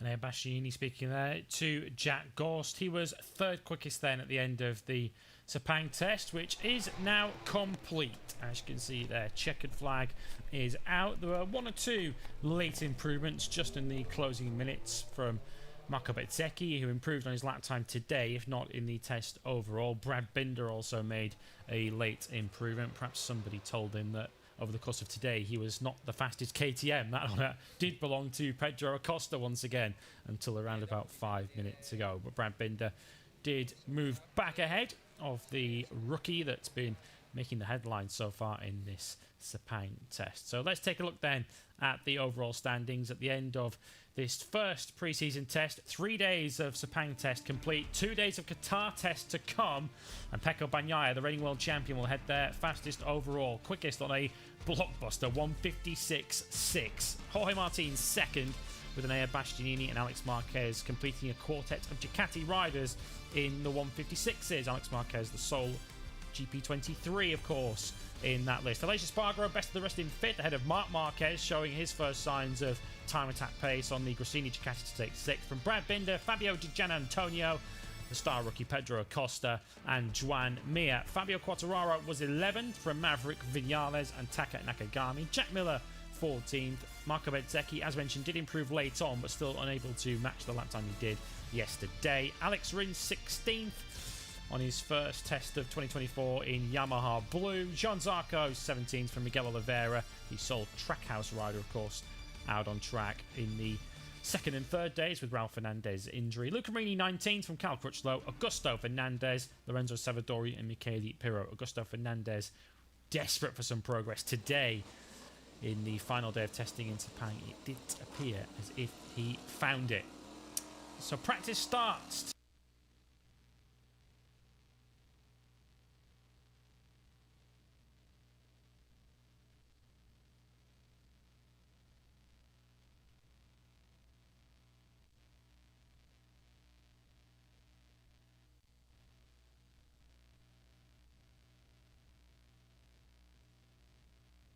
Yep, thought the internet might go funny again. Yeah, guess what's happened again?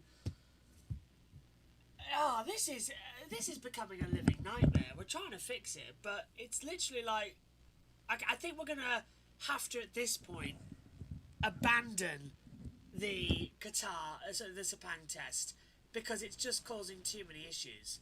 Like, the laptop just keeps on freezing, and there's nothing I can do about it. So I think for the safety, we're going to abandon that. And what we are now going to do is throw it back to the French Grand Prix itself from last year. So we're going to jump forward in time and go to the French Grand Prix with all of the action for that race. We're trying to find it actually where it is to throw it back to, because it's difficult on the controls. So while we rejig, we'll pass it over to the French Grand Prix, which will take us the rest of the distance we need to be. So we'll cross over in a few seconds, and you'll be listening.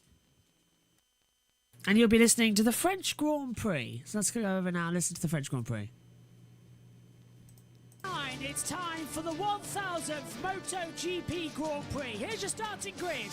It's Pecco Bagnaia on pole position. Alongside him is Marc Marquez and Luca Marini third. Jack Miller's in fourth.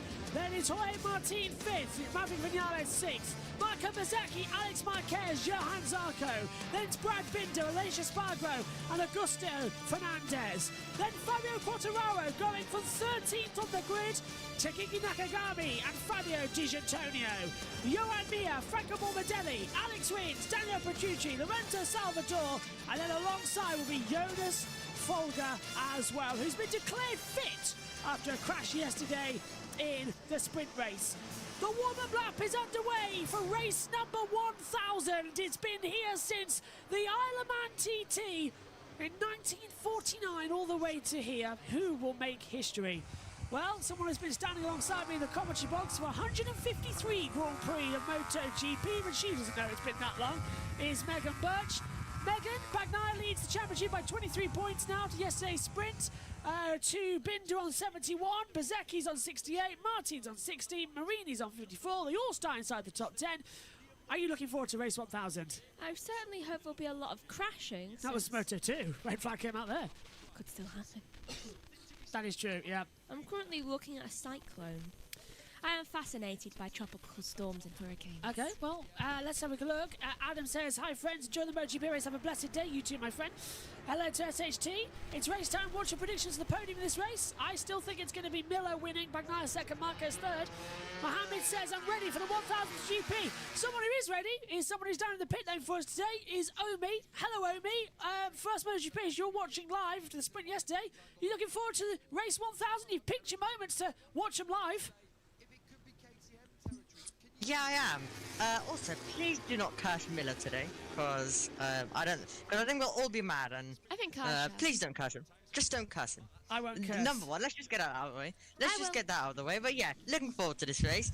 I'm hoping for an interesting one. Let's have a good race 1000. Absolutely. Look at that. 278,805. The biggest MotoGP attendance ever on the historic weekend of GP 1000. The bikes are out of Rakudamon and are lined up on the grid then. So, 27 laps, double the distance we had in the sprint yesterday. Bagnaia versus Marquez. Binder, can he come from 10th again? Can Miller get through from 4th on the grid? What will happen with Johan Zarco? He starts 9th on the grid. The other French hero, Fabio Quartararo, starts 13th. We've done this 999 times. It's time for Grand Prix 1000 with the red flag rescinded. Here we go for the 1000th time. We're under starters' orders. Lights out from Grand Prix 1000. Great start from Marc Marquez. Bagnaia cuts across turn 1. Marc Marquez leads, but here comes from the second row. That's an Aprilia as Jack Miller trying to come through as well on the inside. And now Miller on the KTM taking the lead. He's done it. Marc cuts him off. Marc leads. Marc leads. He's done it. Gets the best getaway. Bagnaia drops from 1st to 5th, Megan, by the time we hit Rakudamon. But it is Marc leading with Miller second and a few going wide there. That's Brad Binder. Binder's had a horrible start. He's dropped down to 18th. Quartararo certainly had a horrible start. He went right down the order. He's slowly making his way back up the field, though I honestly don't think he's going to last, to be honest. No jump starts as we enter Garage Viet for the first time. That was brilliant from Miller, just cut across the front of the track. Bagnaia, though, had a horrible start. He too cut a front across of Marc Marquez. It didn't work out for him as he tried to have the attempt. Down now into the Ox Boots corner as well for the first time. And there's the Aprilia for the back of Maverick Vinales having a bit of a go. Alex Marquez as well trying to get the order. Clean start though. Marc Marquez leads the way on his return to MotoGP racing after 3 races out. Right, so yeah, the Aprilia really haven't had a great day, have they? No. They're just, I mean, Vinales may be in 7th, though, honestly, in terms of this, 7th is like... It's right back at the It's turn 2, all yeah. right down there. You're a corner behind. Yeah, you are. Marquez leads the opening lap by 3/10 to Miller. Marini 3rd, Bagnaia 4th, Martin 5th, Bezecchi 6th, Vinales 7th, Alex Marquez 8th, Augusto Fernandez 9th, Johan Zarco rounds out the top 10 then as they scream in towards the Dunlop chicane at turns 2 and 3 through the forward part under the bridge. Maverick Vinales getting the move done on Alex Marquez after a little bit of an attack from him, and now Marquez is going to be on for full attack. Is he back to full health? It's a question we seem to be asking all the time as Nakagami gets up, as well as Marini passing Bagnaia, and Miller taking the lead of the race, but going too deep. Marquez getting the cutback, side by side. Repsol KTM as well on that Honda, and now battling together.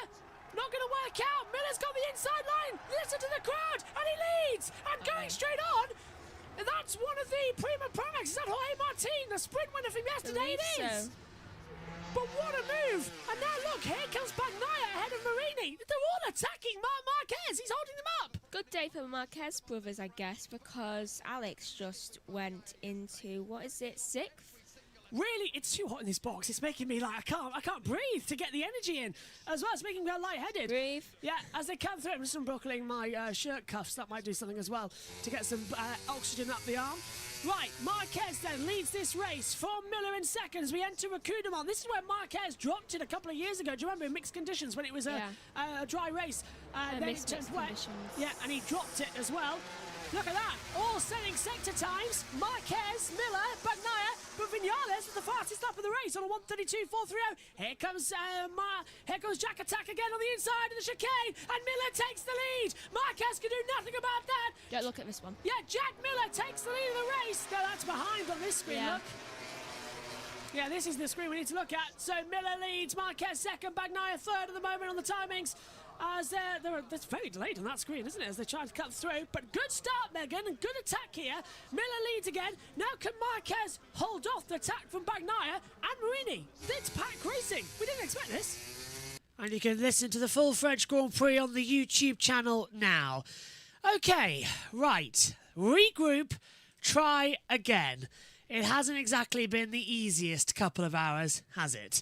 I thank everybody for staying with us and listening to us as well. I've had to change my headset. I've been running around absolutely manic. We've fixed the problem. So we've now no longer got it coming from the laptop. We've put it through and it's on the main television feed as well. Megan is standing by and I have pressed the button. So let's go over and listen to Qatar from day one's After the Flag. And then we go racing. It's the last chance to get ready for the season opener. How ready Aprilia are depends on who you ask. Aleix was optimistic while Maverick was miserable in Malaysia. What's the state of play now with 1 day to go before testing concludes? Ducati appear to have every angle covered, certainly in Malaysia in any case, but the Bologna factory can't afford to rest on its laurels, and they've been quick again so far here today. No danger of resting on any sort of laurels at Honda as they look for a route back towards the front. We'll have a progress report on the new look factory squad. Can Mir and Marini head to the new season optimistic?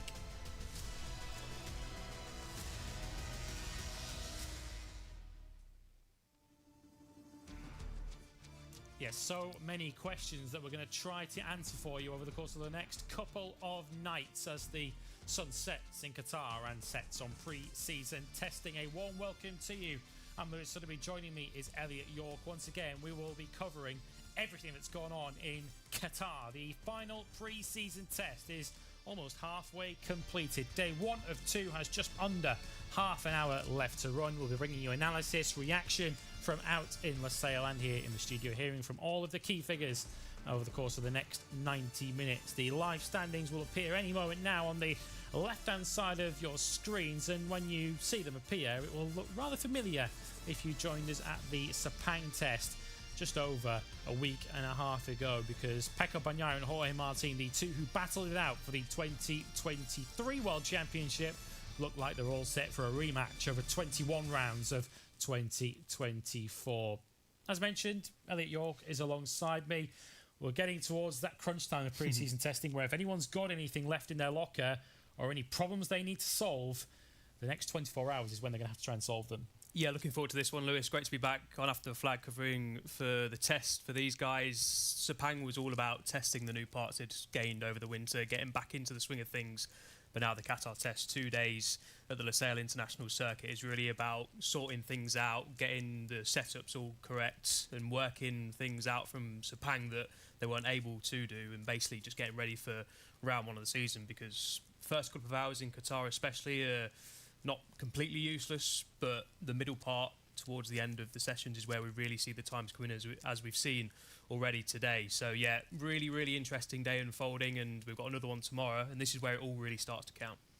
Yeah, the times were super quick in Sepang a couple of weeks ago. They were under the all-time lap record. They aren't quite there yet in Qatar at the moment, owing to conditions, which we'll discuss with Simon Crafar in just a moment. Although it is a very familiar top 2. They can see it on the left-hand side of your screens. Pecco Bagnaia quickest on a 1:52.0. It is an all Ducati top 2. And of course, 4 Ducatis in the top 5 with Aleix Espargaro, the sole interloper amongst that quartet of Ducatis. 1 or 2 of the patterns that we saw emerging in Sepang have continued in Qatar. Well, let's head across to the Losail International Circuit for the first time tonight. The sun has set in Qatar. Beautiful conditions for MotoGP testing and racing, of course. We get underway under the lights in just over 2 weeks' time. Simon Crafar's there for us. And Simon, it was a little bit of a slow burner this opening day of the Qatar test. Took an awful long time for the lap times to be anything like representative, and conditions had an awful lot to do with that, didn't they?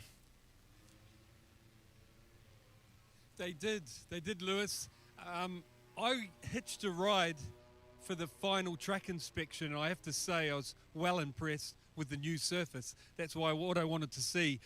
But it still took a long time for the times to come good, because to get some rubber down, but secondly, the wind to drop. And that's really only happened in the last hour and a half, maximum 2 hours. And then you can see everybody go to work, so a fair bit of the first day has been lost to getting the track up to speed and the wind to drop off. And really, the teams have been telling me that this last 2 hours, hour and a half, is when they can back-to-back things and get clear information from the riders, not before. So, I mean, obviously a busy 3 days over in Sepang. What are you most looking forward to checking out on day 1 and day 2 here in Qatar? Plenty of things to look out for, but what's your most interesting topics you're keeping your eye on? Well, interesting topics. It's always interesting to see who's clicked with their bike, whether it's new bikes or last year's ones, who's, looking confident. But really, I'm in pit lane looking at all of the machinery, what they're doing. And what I've managed to find out is, for example, Ducati have decided on the engine. They are happy with it. The 24 one is confirmed. That's in Malaysia. So they're really back-to-backing the old fairing and, getting up to speed. And they're running just in the last half an hour the new fairing to see what's better. And I know the exhaust is also on that program, so they've got not a lot to confirm, Then KTM is still back-to-backing 2 new specs of engine. Pretty cool to have 2 to choose from, and they're trying to figure out which is the best one. They needed these conditions to come good to do that, and they've got aeros and exhaust stuff to confirm. Then you look at the other European manufacturer, Aprilia, and they told me really they're working on race setup, trying to get their riders comfy, find a setting with that new aero, confirm all that, and the new engine is not coming for Aprilia until race weekend. So, and they said it's not a big change, it's just an upgrade. And Aleix, I think that was Aleix just heading past, one of the factory Aprilias.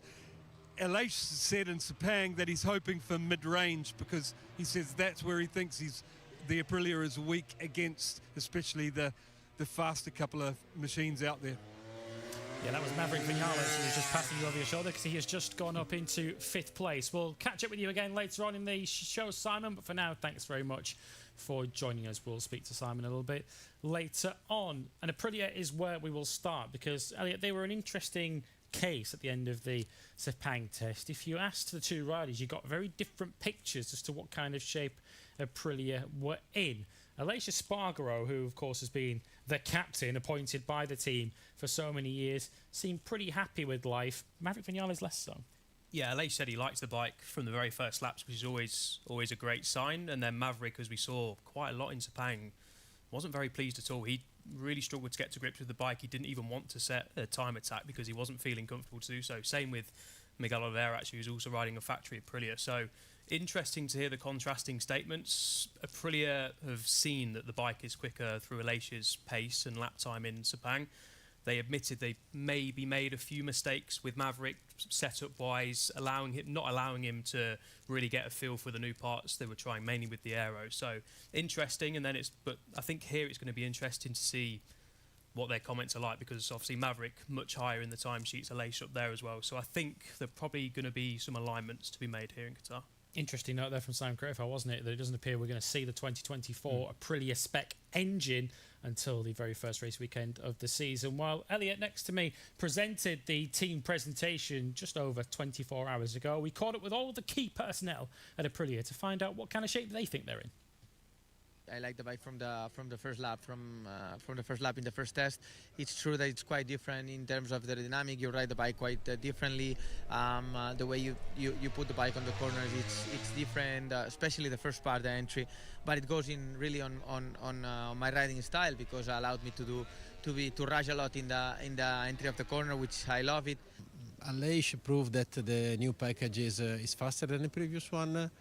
On Maverick side, I think also we did a few mistakes from our side and we didn't put him in the right position to test the new parts properly. The 2024 was, since the start, a good step forward for Aleix, but for Maverick, there is still something to adjust in terms of vehicle setup and in the electronic setup, in particular for the engine braking. Important thing is to improve the simple things.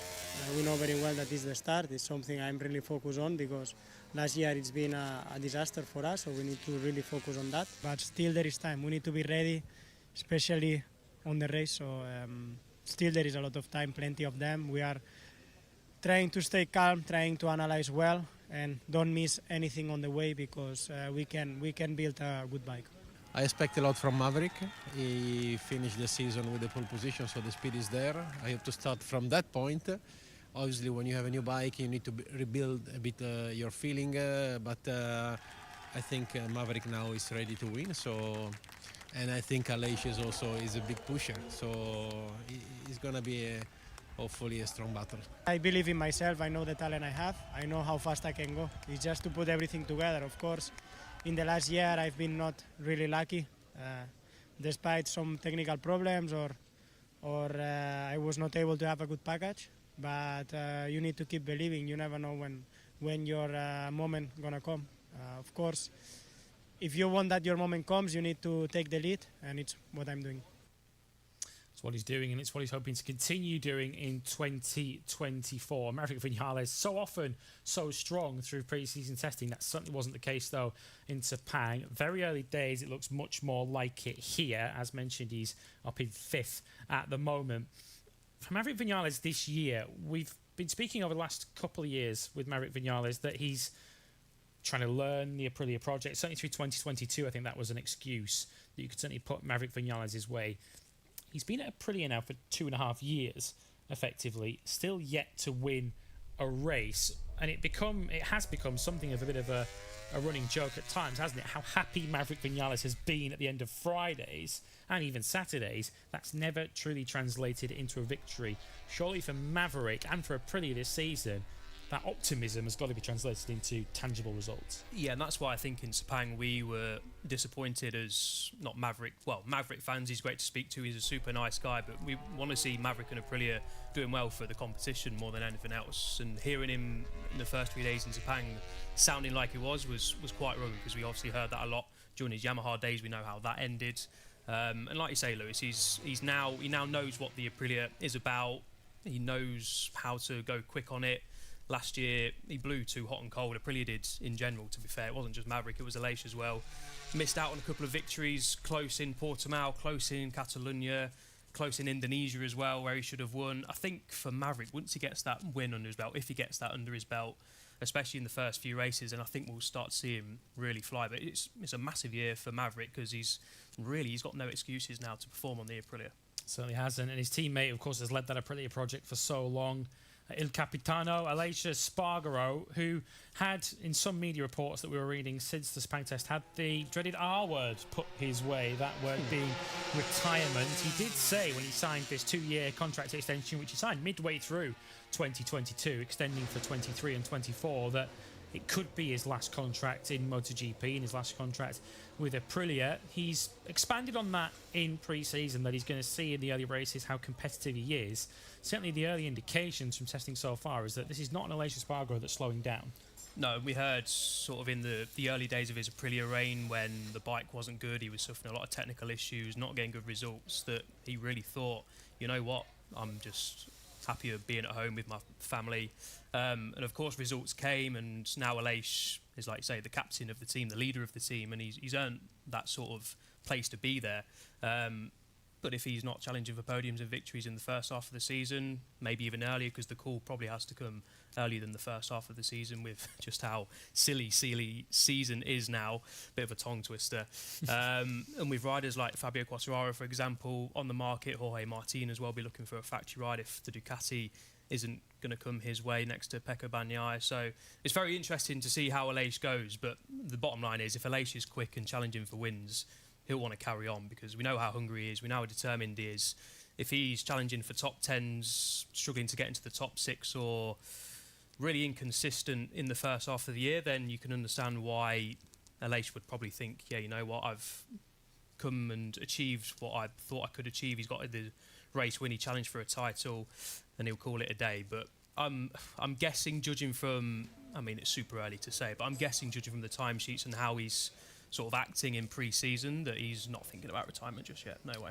No, and the work ethic appears to be as strong as ever. These are live pictures from the Losail International Circuit, and Aleix Espargaro has been working absolutely tooth and nail to try and get to the bottom of whatever problems he perceives there may be with Aprilia heading into the new season. We saw Miguel Oliveira and Maverick Vinales lapping together in Sepang, trying to get over some of the heat issues they've been having, also trying to understand what the tyre temperature and tyre pressure might be when following another bike. And he's also changed his training regime going into this new season, so Aleix Espargaro leaving no stone unturned to try and close the gap. And as you can see at the moment, he is the next best behind the big two from last season. Of course, Aprilia's concern expands beyond their factory team, not just the Aprilia racing team of Espargaro and Vinales, but also their new American sort of teammates, I guess you can call them, with Miguel Oliveira and Ralph Hernandez, who last year ran year-old Aprilias. That's not going to be the case this year, with 2024 spec bikes from the start of the season for Miguel Oliveira, and partway through the season, Ralph Hernandez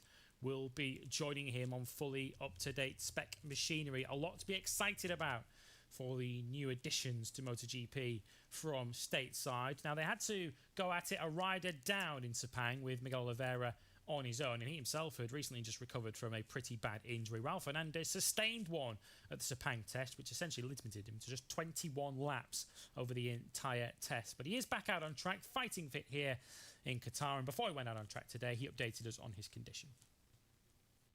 Oh, honestly, I feel lucky to be here because the recovery was really good. Honestly, I feel much better. That's what I expected, because I have 3 fractures. For the normal time to recover that is more or less 4 or 5 weeks to be more or less good or ready to come training. In less than 1 week I start to train with the bicycle, so I improve a lot. I feel the recovery is coming fast. Honestly, I don't feel that I am ready to be at 100% or to be or to do the whole job that we want to do here. But it's important to be here. It's important to take information, because we cannot to go directly to the race. So yeah, I feel lucky, but with the bicycle it was more or less good. That is really important. Yeah, it certainly is. Good to see Ralph Hernandez back out on track. A line to bring you in terms of injured riders. No Frankie Morbidelli here. If you weren't with us for the Sepang test, Frankie Morbidelli had to miss that after a crash in a private test at Portimao on a superbike. He won't be out on track on the 2024 Spectrum Ducati with Prima Power Racing until the first race of the season in Qatar in a couple of weeks' time. Ralph Hernandez is here, though, and given how limited pre-season lap times or just mileage is in general, how crucial was it for Raul to be past fit to ride here? Massively, yeah, because to crash out after just 21 laps in Sepang was a disaster, missing pretty much 3 full days The crash of wasn't testing. really his fault. Yeah, exactly. The way it happened as well, he wasn't really pushing, just sort of not cruising around, but not going for a time attack. Obviously, Pecco crashed just in front of him, and then Raul went down, fractured his hip and pelvis in 3 places, which is a really nasty injury, obviously. You don't need me to tell you that.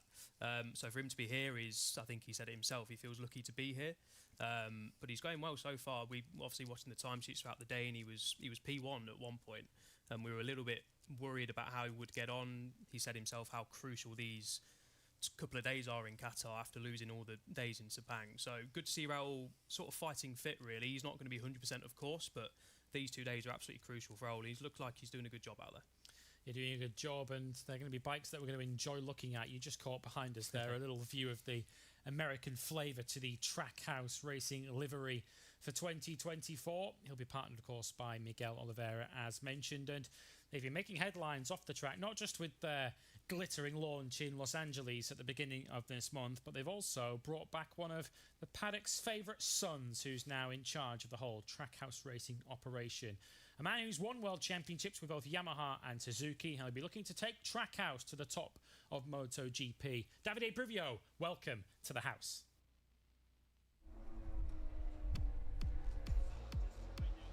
Really excited, because I think it's hopefully, it's going to be a great project. I think it's an American team, and I think also to the MotoGP we can try to bring some fresh ideas, some new things. This is our target, and also I always like very much the American sport, and I've always been fascinated, so very happy also to have the opportunity to work with the American culture and see how we can mix things, and we can take the best of MotoGP, the best of American for sport. I had the desire to come back to MotoGP one day, and it's where I spent a lot of time, a lot of years, and so then I got a call from Trackhouse, and as I said, American team, American sport is something that I like it. Knowing what we know about Davide Brivio, he wasn't just going to come back to MotoGP for any old reason. Of course, when he runs teams, they tend to win. So how big a pat on the back is that for Justin Marks and the whole Trackhouse operation, that Davide Brivio is taking them seriously? Yeah, I mean, super good recruitment from the Trackhouse team. Goes to show how serious they are. Of course, they're serious about it. I mean, how great is it to see Davide Brivio back in MotoGP? Backgrounds and in the attire of the Trackhouse Racing team. He said he envisaged himself being back in MotoGP one day. It's good to have him back. He knows where his heart lies. A couple of years out in F1, but I think when Trackhouse come calling, a brand new team, a brand new opportunity, super exciting opportunity as well. A factory bike with Miguel Oliveira, hopefully a factory bike sooner rather than later for Raul as well. It's an opportunity you can't really turn down. So great to see Brivio back. Can't wait to speak to him in Qatar, hopefully. Yeah, we can't wait to catch up with him at the first Grand Prix of the season. We can now catch up with our tech guru, Jack Gorst, who's out there keeping his BDI on what is going on in the Lusail pit lane. Now, Jack, we're going to talk in a moment about one of the unsung stars of winter testing so far, but first a more general look at what's been going on up and down the pit lane. You've been keeping your eye very closely on what the teams are running, looking for anything new that might particularly be going on out there. In terms of new stuff, I think you've had to wait a while, haven't you? Yeah, we have. Waiting was kind of the name of the game today. Nothing really happened. I say nothing.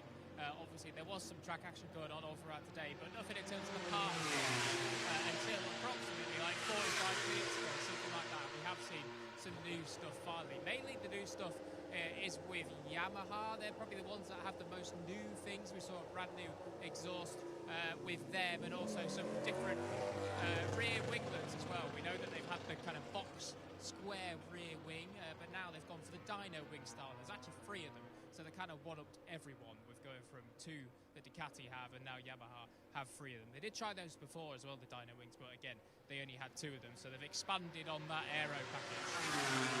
They've also got a small, tiny little change just down on the fairing behind the downwash duct.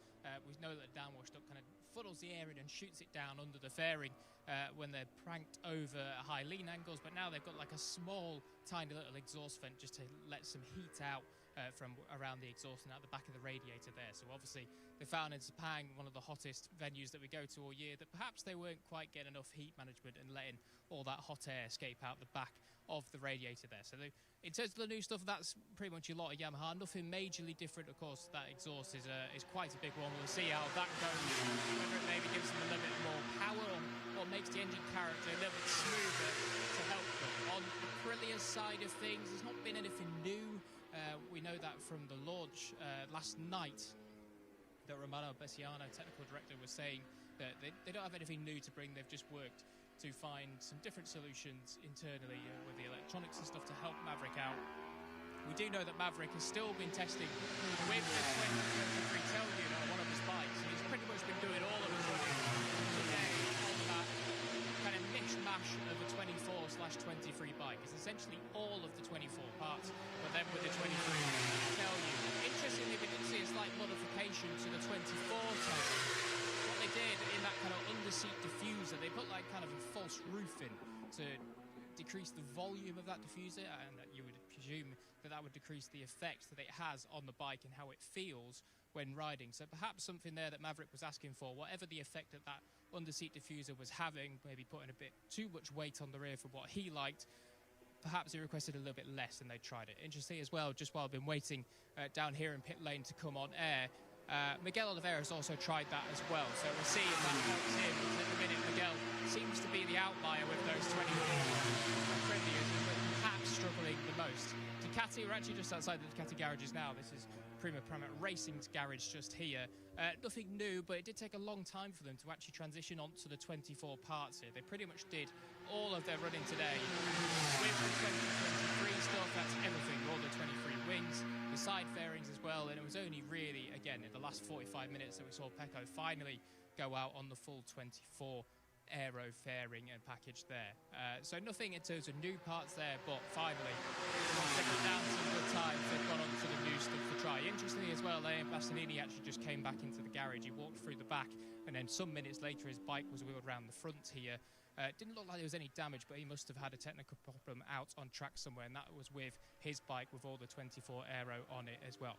Moving on forwards down to Honda. Honda, a bit more of an interesting one. We know that Luca Marini was asking for a fair bit more downforce from his aero. It does seem as though Honda have been able to react to that request, which is fantastic to see. We know that one of the big things that Honda are looking to work on was updating their speed of how they're working with bringing new parts to the table, and they brought some slightly larger front wings for Luca to try, and also that kind of double stacked rear wing is back once again. We saw that in Valencia. I think we very briefly saw it in Sepang, I do say, and then here now all of the riders have had it today, including both of the LCR duo as well. So Honda certainly working on their aero side. And then down at KTM, the last manufacturer on the list, nothing necessarily new. We've seen them kind of work their way through what they have and trying to piece together that 24 bike. We know that that's exactly what the plan was. We saw that Brad and Jack both said that's what their goal was for this test, to just put the final touches on exactly what the 24 bike is going to look like. It seems that they found something they prefer with the air intake as well. They're not using the updated one that they had in Sepang. They're actually kind of using the older one, which is a bit more kind of oval shaped rather than kind of taller. What's the shape I'm looking for here? I've had a complete mind blank and I've forgotten the shape. Not a square, rectangle, that's it, there we are, a taller rectangle. So they've not used that new one, they've gone with the older one it seems like, but they paired it with the newer side fairings, the one that has that deep channel running down the length of them on each side. So that's, in terms of your parts, that's pretty much it. There's nothing majorly and drastically new. We're still perhaps waiting on one or two more things, but we are late in the day now in testing, so new parts might just be about it for 2024. Yeah, thanks very much for joining us, Jack. Time is against us. The checker flag is going to come out in a couple of minutes' time, so we'll catch up with you again when you're getting all the reaction later on in the show. But thank you for the moment. We were going to talk with him about Fabio Di Gianantonio, but the checker flag's going to be out shortly, so we'll discuss him later on, because he has been one of the stars of winter testing so far. He's fourth at the moment, and he was right up at the front. He was the fastest of the 2023 Spec Ducatis throughout much of the Sepang test. These are live pictures then as Marc Marquez returns to the Gresini box. Marc Marquez currently is in 15th place. There have been some fast times just coming in. The two factory KTMs, by the way, are currently on very rapid laps. Jack Miller was on one before he crashed at turn 6. Brad Binder is currently a quarter of a second up on Bagnaia halfway around the lap. So keep your eyes on the left-hand side of the screens for any improvements from the KTMs. But it is the Ducatis that they're all chasing. Not only the Gresini bikes, but the factory team ultimately. Pecco Bagnaia leads at the moment. That might change, of course, in the next 30 to 45 seconds or so. But I think what will be sending a shiver down the spine, Elliot, of the opposition of Ducati is in previous seasons when Ducati have rolled out a brand new bike, it's taken them quite some time to refine it to the point where it's stronger than their year-old package. It appears as if they got to the root of any problems much quicker this time. Yeah, absolutely. I mean, the fact that they've already chosen the engine spec, they decided the fairing was much better than the one before, and people like Tardozzi and Borsoi saying the bike is still, already much better than the 2023 package. Tardozzi saying all three riders, we yet to hear obviously the thoughts of Franco Morbidelli would be on the 24 bike, hopefully in the Qatar GP. They all like it, which is bad news for everyone else, because everyone else is making steps forward, of course, but Ducati have taken a couple of steps as well, so the gap seems to be still there between them and the rest of the pack, but it's early days and it's testing. We're not really seeing the full story, let's say, but the signs are Ducati have really made a good step with the 24 package. Yeah, 4 GP24s out there on track and 4 GP23s. One of those has been ridden, of course, by the 8 times world champion Marc Marquez. And Marquez is still in that process where he's trying to adapt from riding the Honda for so many years to the Ducati now. And we're going to take you now back to Sepang for an interesting behind-the-scenes discussion with a 3-time world champion in Pecco Bagnaia, an 8-time world champion in Marc Marquez. So 11 world titles worth of knowledge on that Ducati as they chewed the fat at the end of the Sepang test. Com'è? Tosta, Difficile. Sì, ma È diverso. È diverso. Ti ho visto dietro che la stai guidando come la Honda. Sì, devo capire, là aveva 22 kg. Si vede. Sì. Ma il giro secolo devo capire come fare. Perché la Honda deve entrare e toccare l'auto molto presto, ma questa è l'inversa. Questa perché non gira? Sì, è quello che devo capire ancora. Ma il giro secondo me il bacio è più facile. Sì, perché alla fine è fermo, è stabile. Stabile, fa e arriva. Forse più pesante, però è stabile. Più pesante no, non lo sento più pesante. Io quando vedevo la Honda sembrava che fare i cambi era più veloce. Quando avevamo momento queste lunga grande no, l'ultimo. Sì. Fascinating insight, isn't it? The conversation there between Bagnaia and Marc Marquez, still riding it like a Honda. Fascinates me because I have to say, Pecco Bagnaia is a nicer person clearly than I am, because if I was him in his position, I wouldn't be giving Marc Marquez any pointers. No, neither would I, but I mean, if you're in that situation where they're sort of stood next to each other, you're going to end up chatting, aren't you? You're both world champions, you're both MotoGP riders, now obviously riding pretty much the same bike. Obviously Pecco's on the factory bike, but Marc has just jumped on a Ducati. So if I was Pecco, I probably would ask him what it's like, how he's feeling. And Mark probably not showing all his cards to Pecco, the reigning world champion. It'd be interesting to see how many times we do see that conversation throughout the year. I don't think too much, because sooner rather than later, we know Bagnaia is going to be up there from the word go, but Marc Marquez is definitely going to be up there as well, and we know how competitive he is, and both of them are. So fascinating insight. A great little snippet of info from the cameras there over in Sepang, but I don't think that's going to last too long, but great insight and great to watch. Yeah, I guess from Pecco Bagnaia's point of view, you might be thinking that will work both ways as the season goes on. Maybe he can pick the brains of Marc Marquez as we go through the season. Alex Marquez, Marc's teammate, of course, at Gresini, said after the Sepang test, I don't think Marc really needs my help or anyone's help. He's already too close and too competitive. Because what we saw at the Sepang test was that Marc Marquez was very, very quick over longer runs. His sprint simulation was kind of in the ballpark. There was a graphic that we put together, which you can find on MotoGP's social media channels, comparing all of the sprint simulations. Fabio Di Giannantonio was the quickest of the lot, but Marc Marquez was certainly in that mix over the course of that sort of 10-lap run. He was around about 2 to 3 seconds slower over that 10-lap stint. And really, from Marc Marquez's point of view, it's the time attacks that he's got to work on, which is reflected in these standings, because Pecco Bagnaia was quickest on a 1:52.0 from Jorge Martin, the top two from last year, the top two once again. Next best amongst all those Ducatis were Aleix Espargaro for Aprilia, Brad Binder for KTM, who lifted himself up to 4th in those very latter stages, Fabio Di Giannantonio 5th from Maverick Vinales, Alex Marquez and Enea Bastianini, and a couple of Japanese manufacturers sneaking into the top 10 late on. Joan Zarco and Fabio Quartararo. Marco Bezzecchi was 11th as he shows signs of improvement. Ralph Fernandez, who was top, as Elliot mentioned earlier in the day, fell to 12th ahead of Joan Mir, Jack Miller. Pedro Costa spent a lot of the day inside the top 10 once again, but he faded in the end to 15th, just ahead of Marc Marquez. Taka Nakagami was 17th from Luca Marini and Alex Rins. Augusto Fernandez, not necessarily the breakthrough that he was hoping for in testing in Qatar.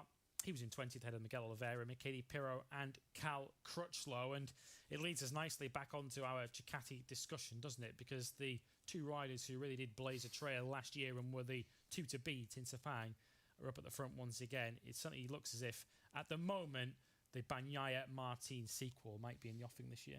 Yeah, absolutely. And that's super exciting, obviously, from a fan's perspective. The way the season ended last year, with how sort of Martin's season ended with his crash with Marc Marquez. Not the way he would have wanted that to end, of course, but we saw throughout the day, and hearing from Jack Gorse as well, they only really started to go out on the 2024 Spec Ducati in the last sort of hour, and immediately Pecco was able to sort of go 6 tenths, 7 tenths quicker than anyone. Martin joined him at the top as well, as you can see from the timing screen. So that's a rivalry that was renewed already at the Sepang test. We wondered how long it would take, and it's not taken long. And obviously here in Qatar, it's the same. Pecco a couple of tenths clear at this moment in time, but I think that gap's going to reduce, and we're going to see them two fighting throughout the season. I guess Pecco Bagnaia's biggest plus point from testing so far this year be that on outright single lap time attack mode, he is as quick, if not quicker, at the moment than Jorge Martin, because it was a running theme, wasn't it, through the second half of last year. Martin had the explosive pace, and he was maximising that to take so many sprint wins in the second half of last year.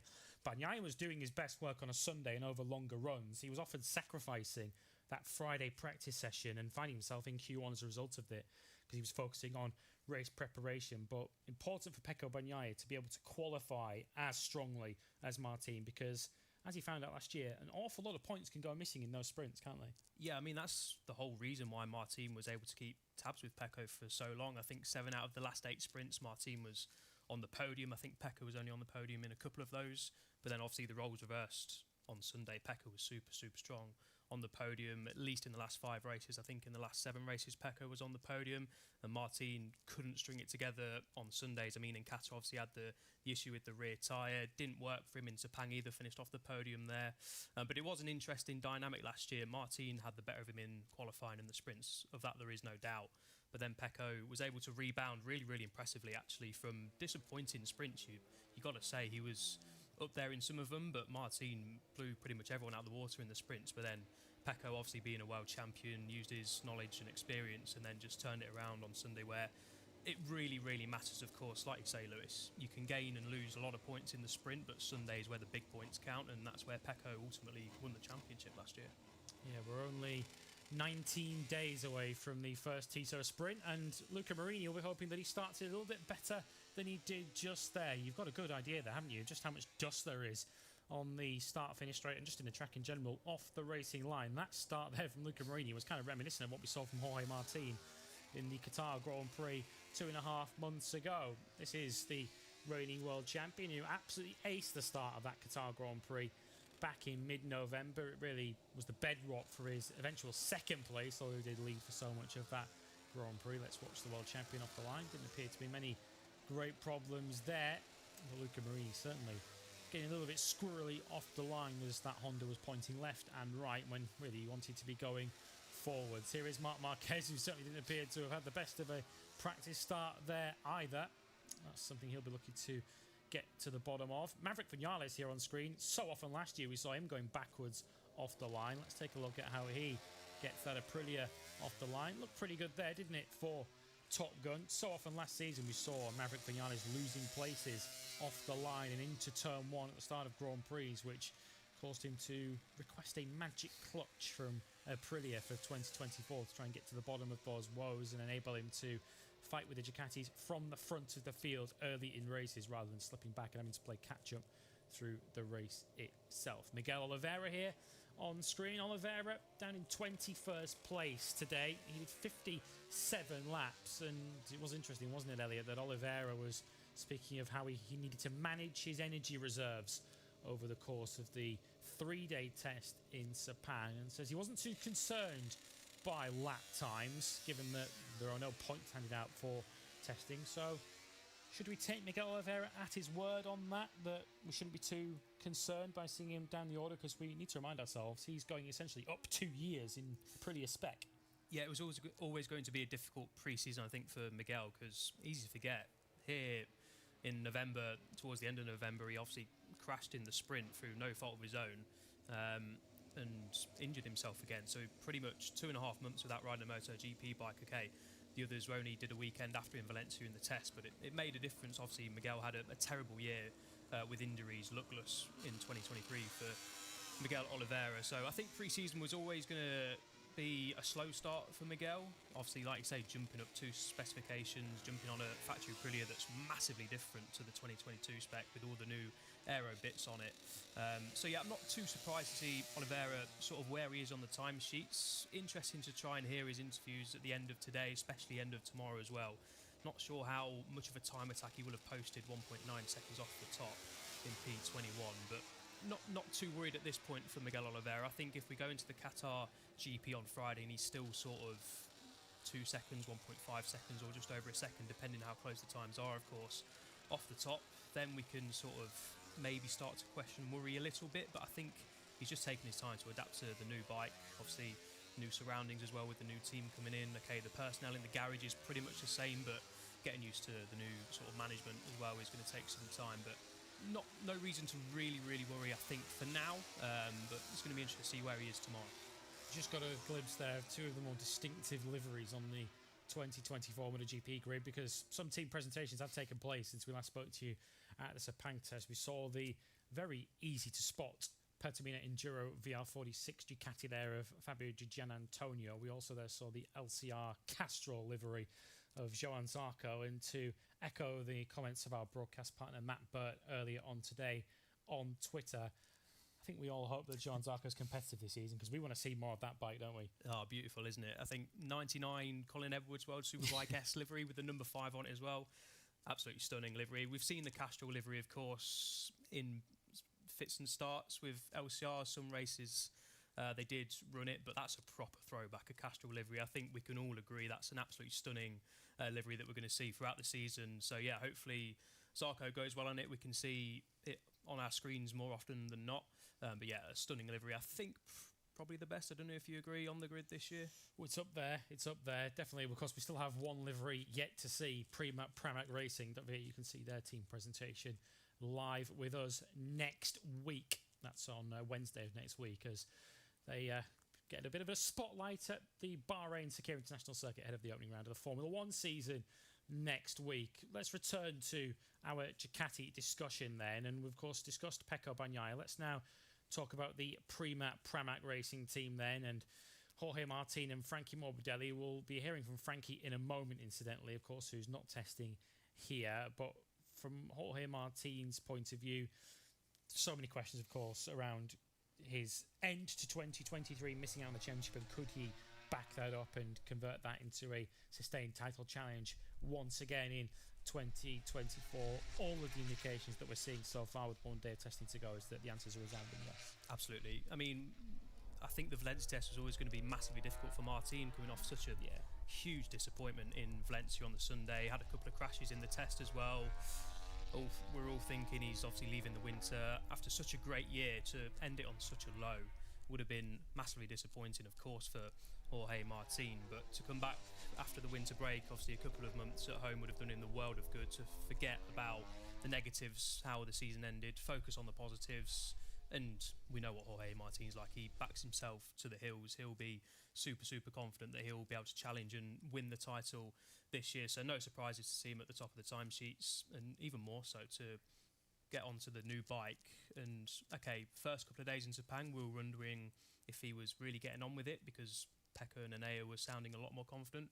But at the end of the third day, Jorge was like, I know this bike. I've decided that the fairing is, I can feel the potential in it. I'm going quicker on it. So it's, full steam ahead for Martin. It's just about getting the setup now.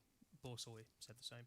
Yeah, you'd be hard-pressed to bet against Jorge Martin on the opening Tito sprint of the season. Saturday, March the 9th, back at the Losail International Circuit, just over 2.5 weeks from now, where he will be joined by his regular teammate for 2024, Frankie Morbidelli. You'll have noticed in that little package you saw there, the 51 of Michele Pirro, who's replacing Frankie Morbidelli at this Qatar test. On doctor's advice, Morbidelli not out on track in Qatar, still recovering from the injury sustained in a private test on a superbike at Portimao. Well, fortunately for us and for you, Frankie Morbidelli did make the trip to Qatar, because he was taking part in the pre-season filming, which will form part of the new MotoGP intro and all of the various graphics that you'll see through the season. And in amongst all of that, he took some time to speak to us.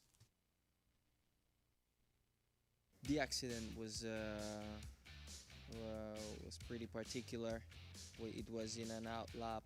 I don't remember a lot, but for sure, two of the main guys that I need to thank to be here are Mark and Alex. They intervened while I was down and unconscious, and they did the right things while I was down on track unconscious.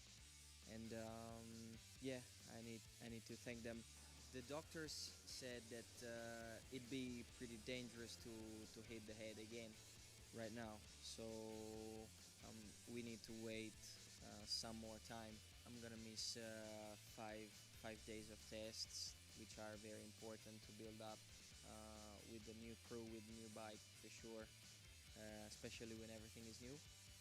But anyway, I have the chance to be here. I have the chance to work anyway with the team, stay in the pit box with the team, talk with my crew. You need to see other riders on track and understand where we are, understand what we have to prepare for the race. Because if you are on track, you can talk with your guys.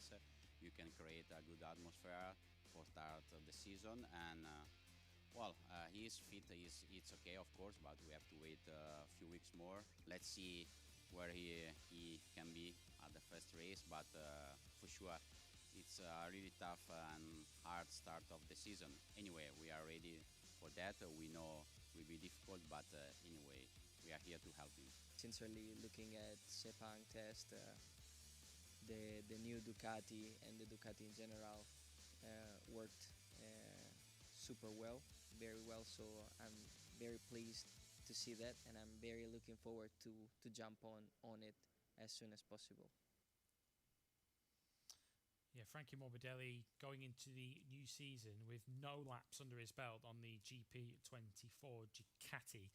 And in terms of any expectations, Elliot, that we can set for Frankie going into the season, I guess we can't really set any. We've got to just give him time to learn the bike, because the first lap that he sets on that GP24 will be in free practice 1 at Losail in just over 2 weeks. Yeah, disaster for Franco, obviously moving from Yamaha to Ducati, brand new bike to get used to. I mean, the only positive you can really think of for Franco is one, he's able to be here in Qatar at the test to get used to the surroundings, talk to the team, see what the factory riders are doing and Jorge Martin's doing. But the main positive is the bike is fast and better than the 2023 package. So, yeah, he's just got to get used to the bike at the Qatar GP. I think the first sort of 2-3 GPs, Morbidelli's just going to have to get used to the bike, used to the surroundings. Essentially public test sessions. Get up to speed, exactly. Use the races as just testing sessions. Obviously, practice is practice anyway. But yeah, a disastrous start for the season. Good to see he is relatively okay, of course, after a massive crash over in Portimao when he was on the superbike. But yeah, difficult start for the season for Franco. Hopefully he can get up to speed quick. Don't expect too much too soon then from Frankie Morbidelli, but we hope he can get up to speed as the season goes on. We're going to head back to the Losail International Circuit now and catch up once again with Simon Crafar, because we're going to discuss one of the manufacturers that Frankie Morbidelli left behind. Of course, he departed Yamaha at the end of last season. We're going to discuss the Japanese manufacturers collectively, Simon. We know you're down at LCR Honda. Of course, we were following their progress closely, both Yamaha and Honda in Sepang, to see if they had closed the gap and got to the bottom of some of their problems and started to make their way out of the slump that they are in. What are the impressions you're getting from Qatar in terms of where they're at? Yeah, good question. My impression is that, if you want to hear about Yamaha first, that Yamaha have confirmed the engine that they used in Sepang, and then they are now running through the aero stuff that they've got. We've seen a new exhaust. It's another one of those big, long exhaust, kind of like you can hear. It sounds like it looks. It's like the old Yamaha engine sound down a drain pipe, and it looks like this massive drain pipe coming out there. The top speed is really good here. So engine and possibly exhaust, other things they're working on are working. I think both Fabio, I watched Fabio and Johann Zarco just behind me have a bit of a time attack at the end, and they improved, but they're still not quite there. It's just in the top 10, which is not the magic first 2 rows yet. So Fabio's not going to be happy until he gets in there. I think they're also working on grip, both of those manufacturers, because I saw them shortening swing arms and basically, I think, looking for it. That's a general way of looking for mechanical grip, playing with swing arm length. It helps turning as well. But yeah, so I think Yamaha, confirmed engine, they're working on aero and trying to find some more speed with exhaust and things. Honda, just behind me, there's some good news coming out of Honda in that they really like the engine in Sepang. They're using it here again, and I've heard playing with things on the engine. I'm not sure what, I couldn't find out what, but to try and improve and trying to see, it could be stacks, on the inlets, could be exhaust parts.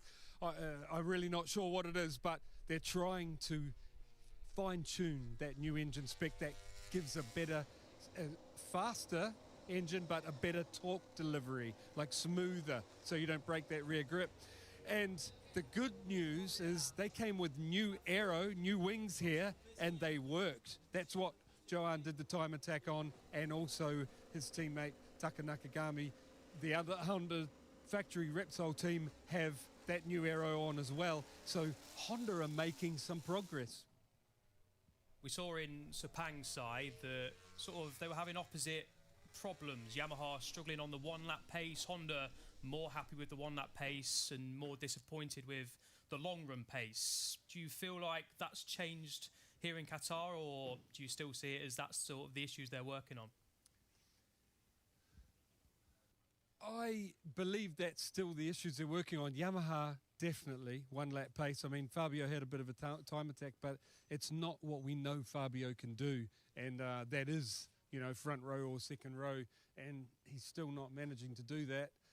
But it's early days. Like I said at the beginning of the show, that there's really only been the last 3 hours, 2.5 hours of good usable time. So I think we're going to see people during the day tomorrow. There'll be more good usable track now that the rubber's down, and we'll really see the ones that are having success float to the top. I think it's really too early to say, but the general problems, I mean, they will be the same. You know what I mean? Like, meaning Honda, rear grip, and a little bit of stopping. They struggled with in Sepang, and Fabio, rear grip, and that one lap pace. So I believe they're still working on those things.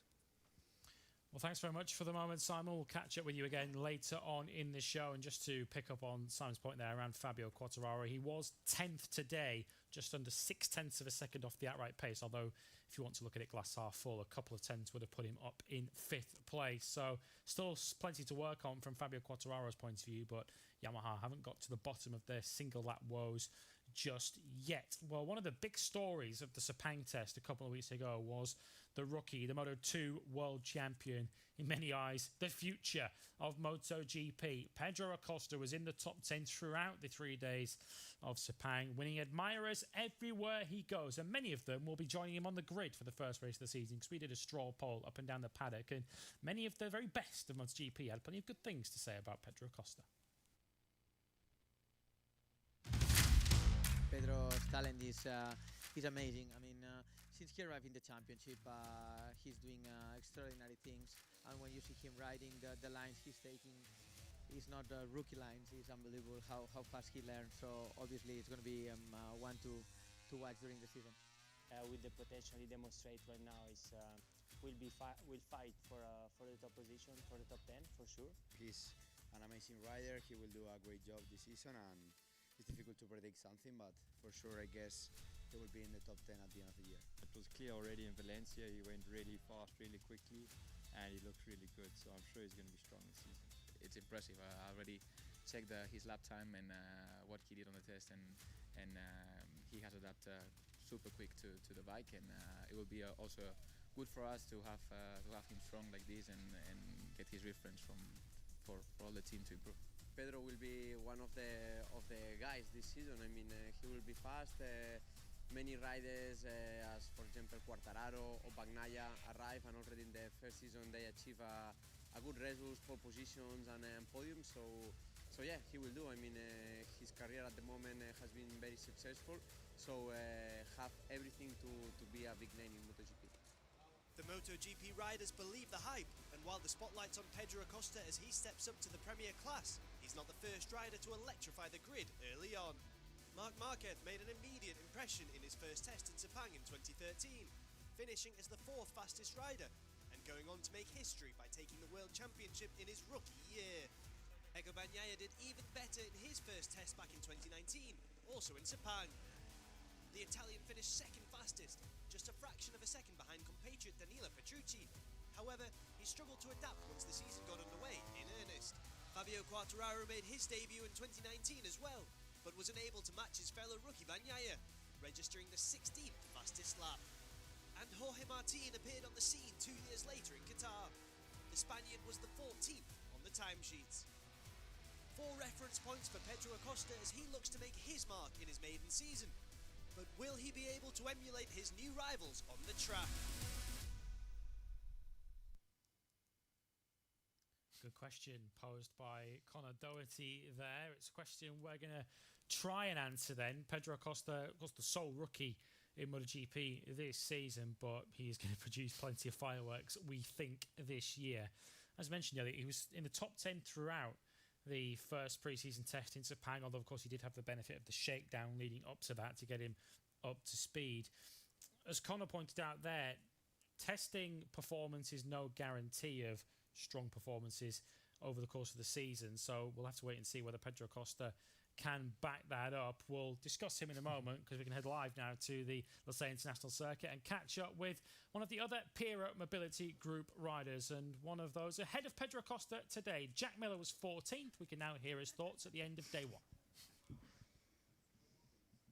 Yeah, here with Jack Miller. A difficult day today, Jack, for everyone with the track conditions. How was it for the first few hours while things were cleaning up? I didn't mind. I think, yeah,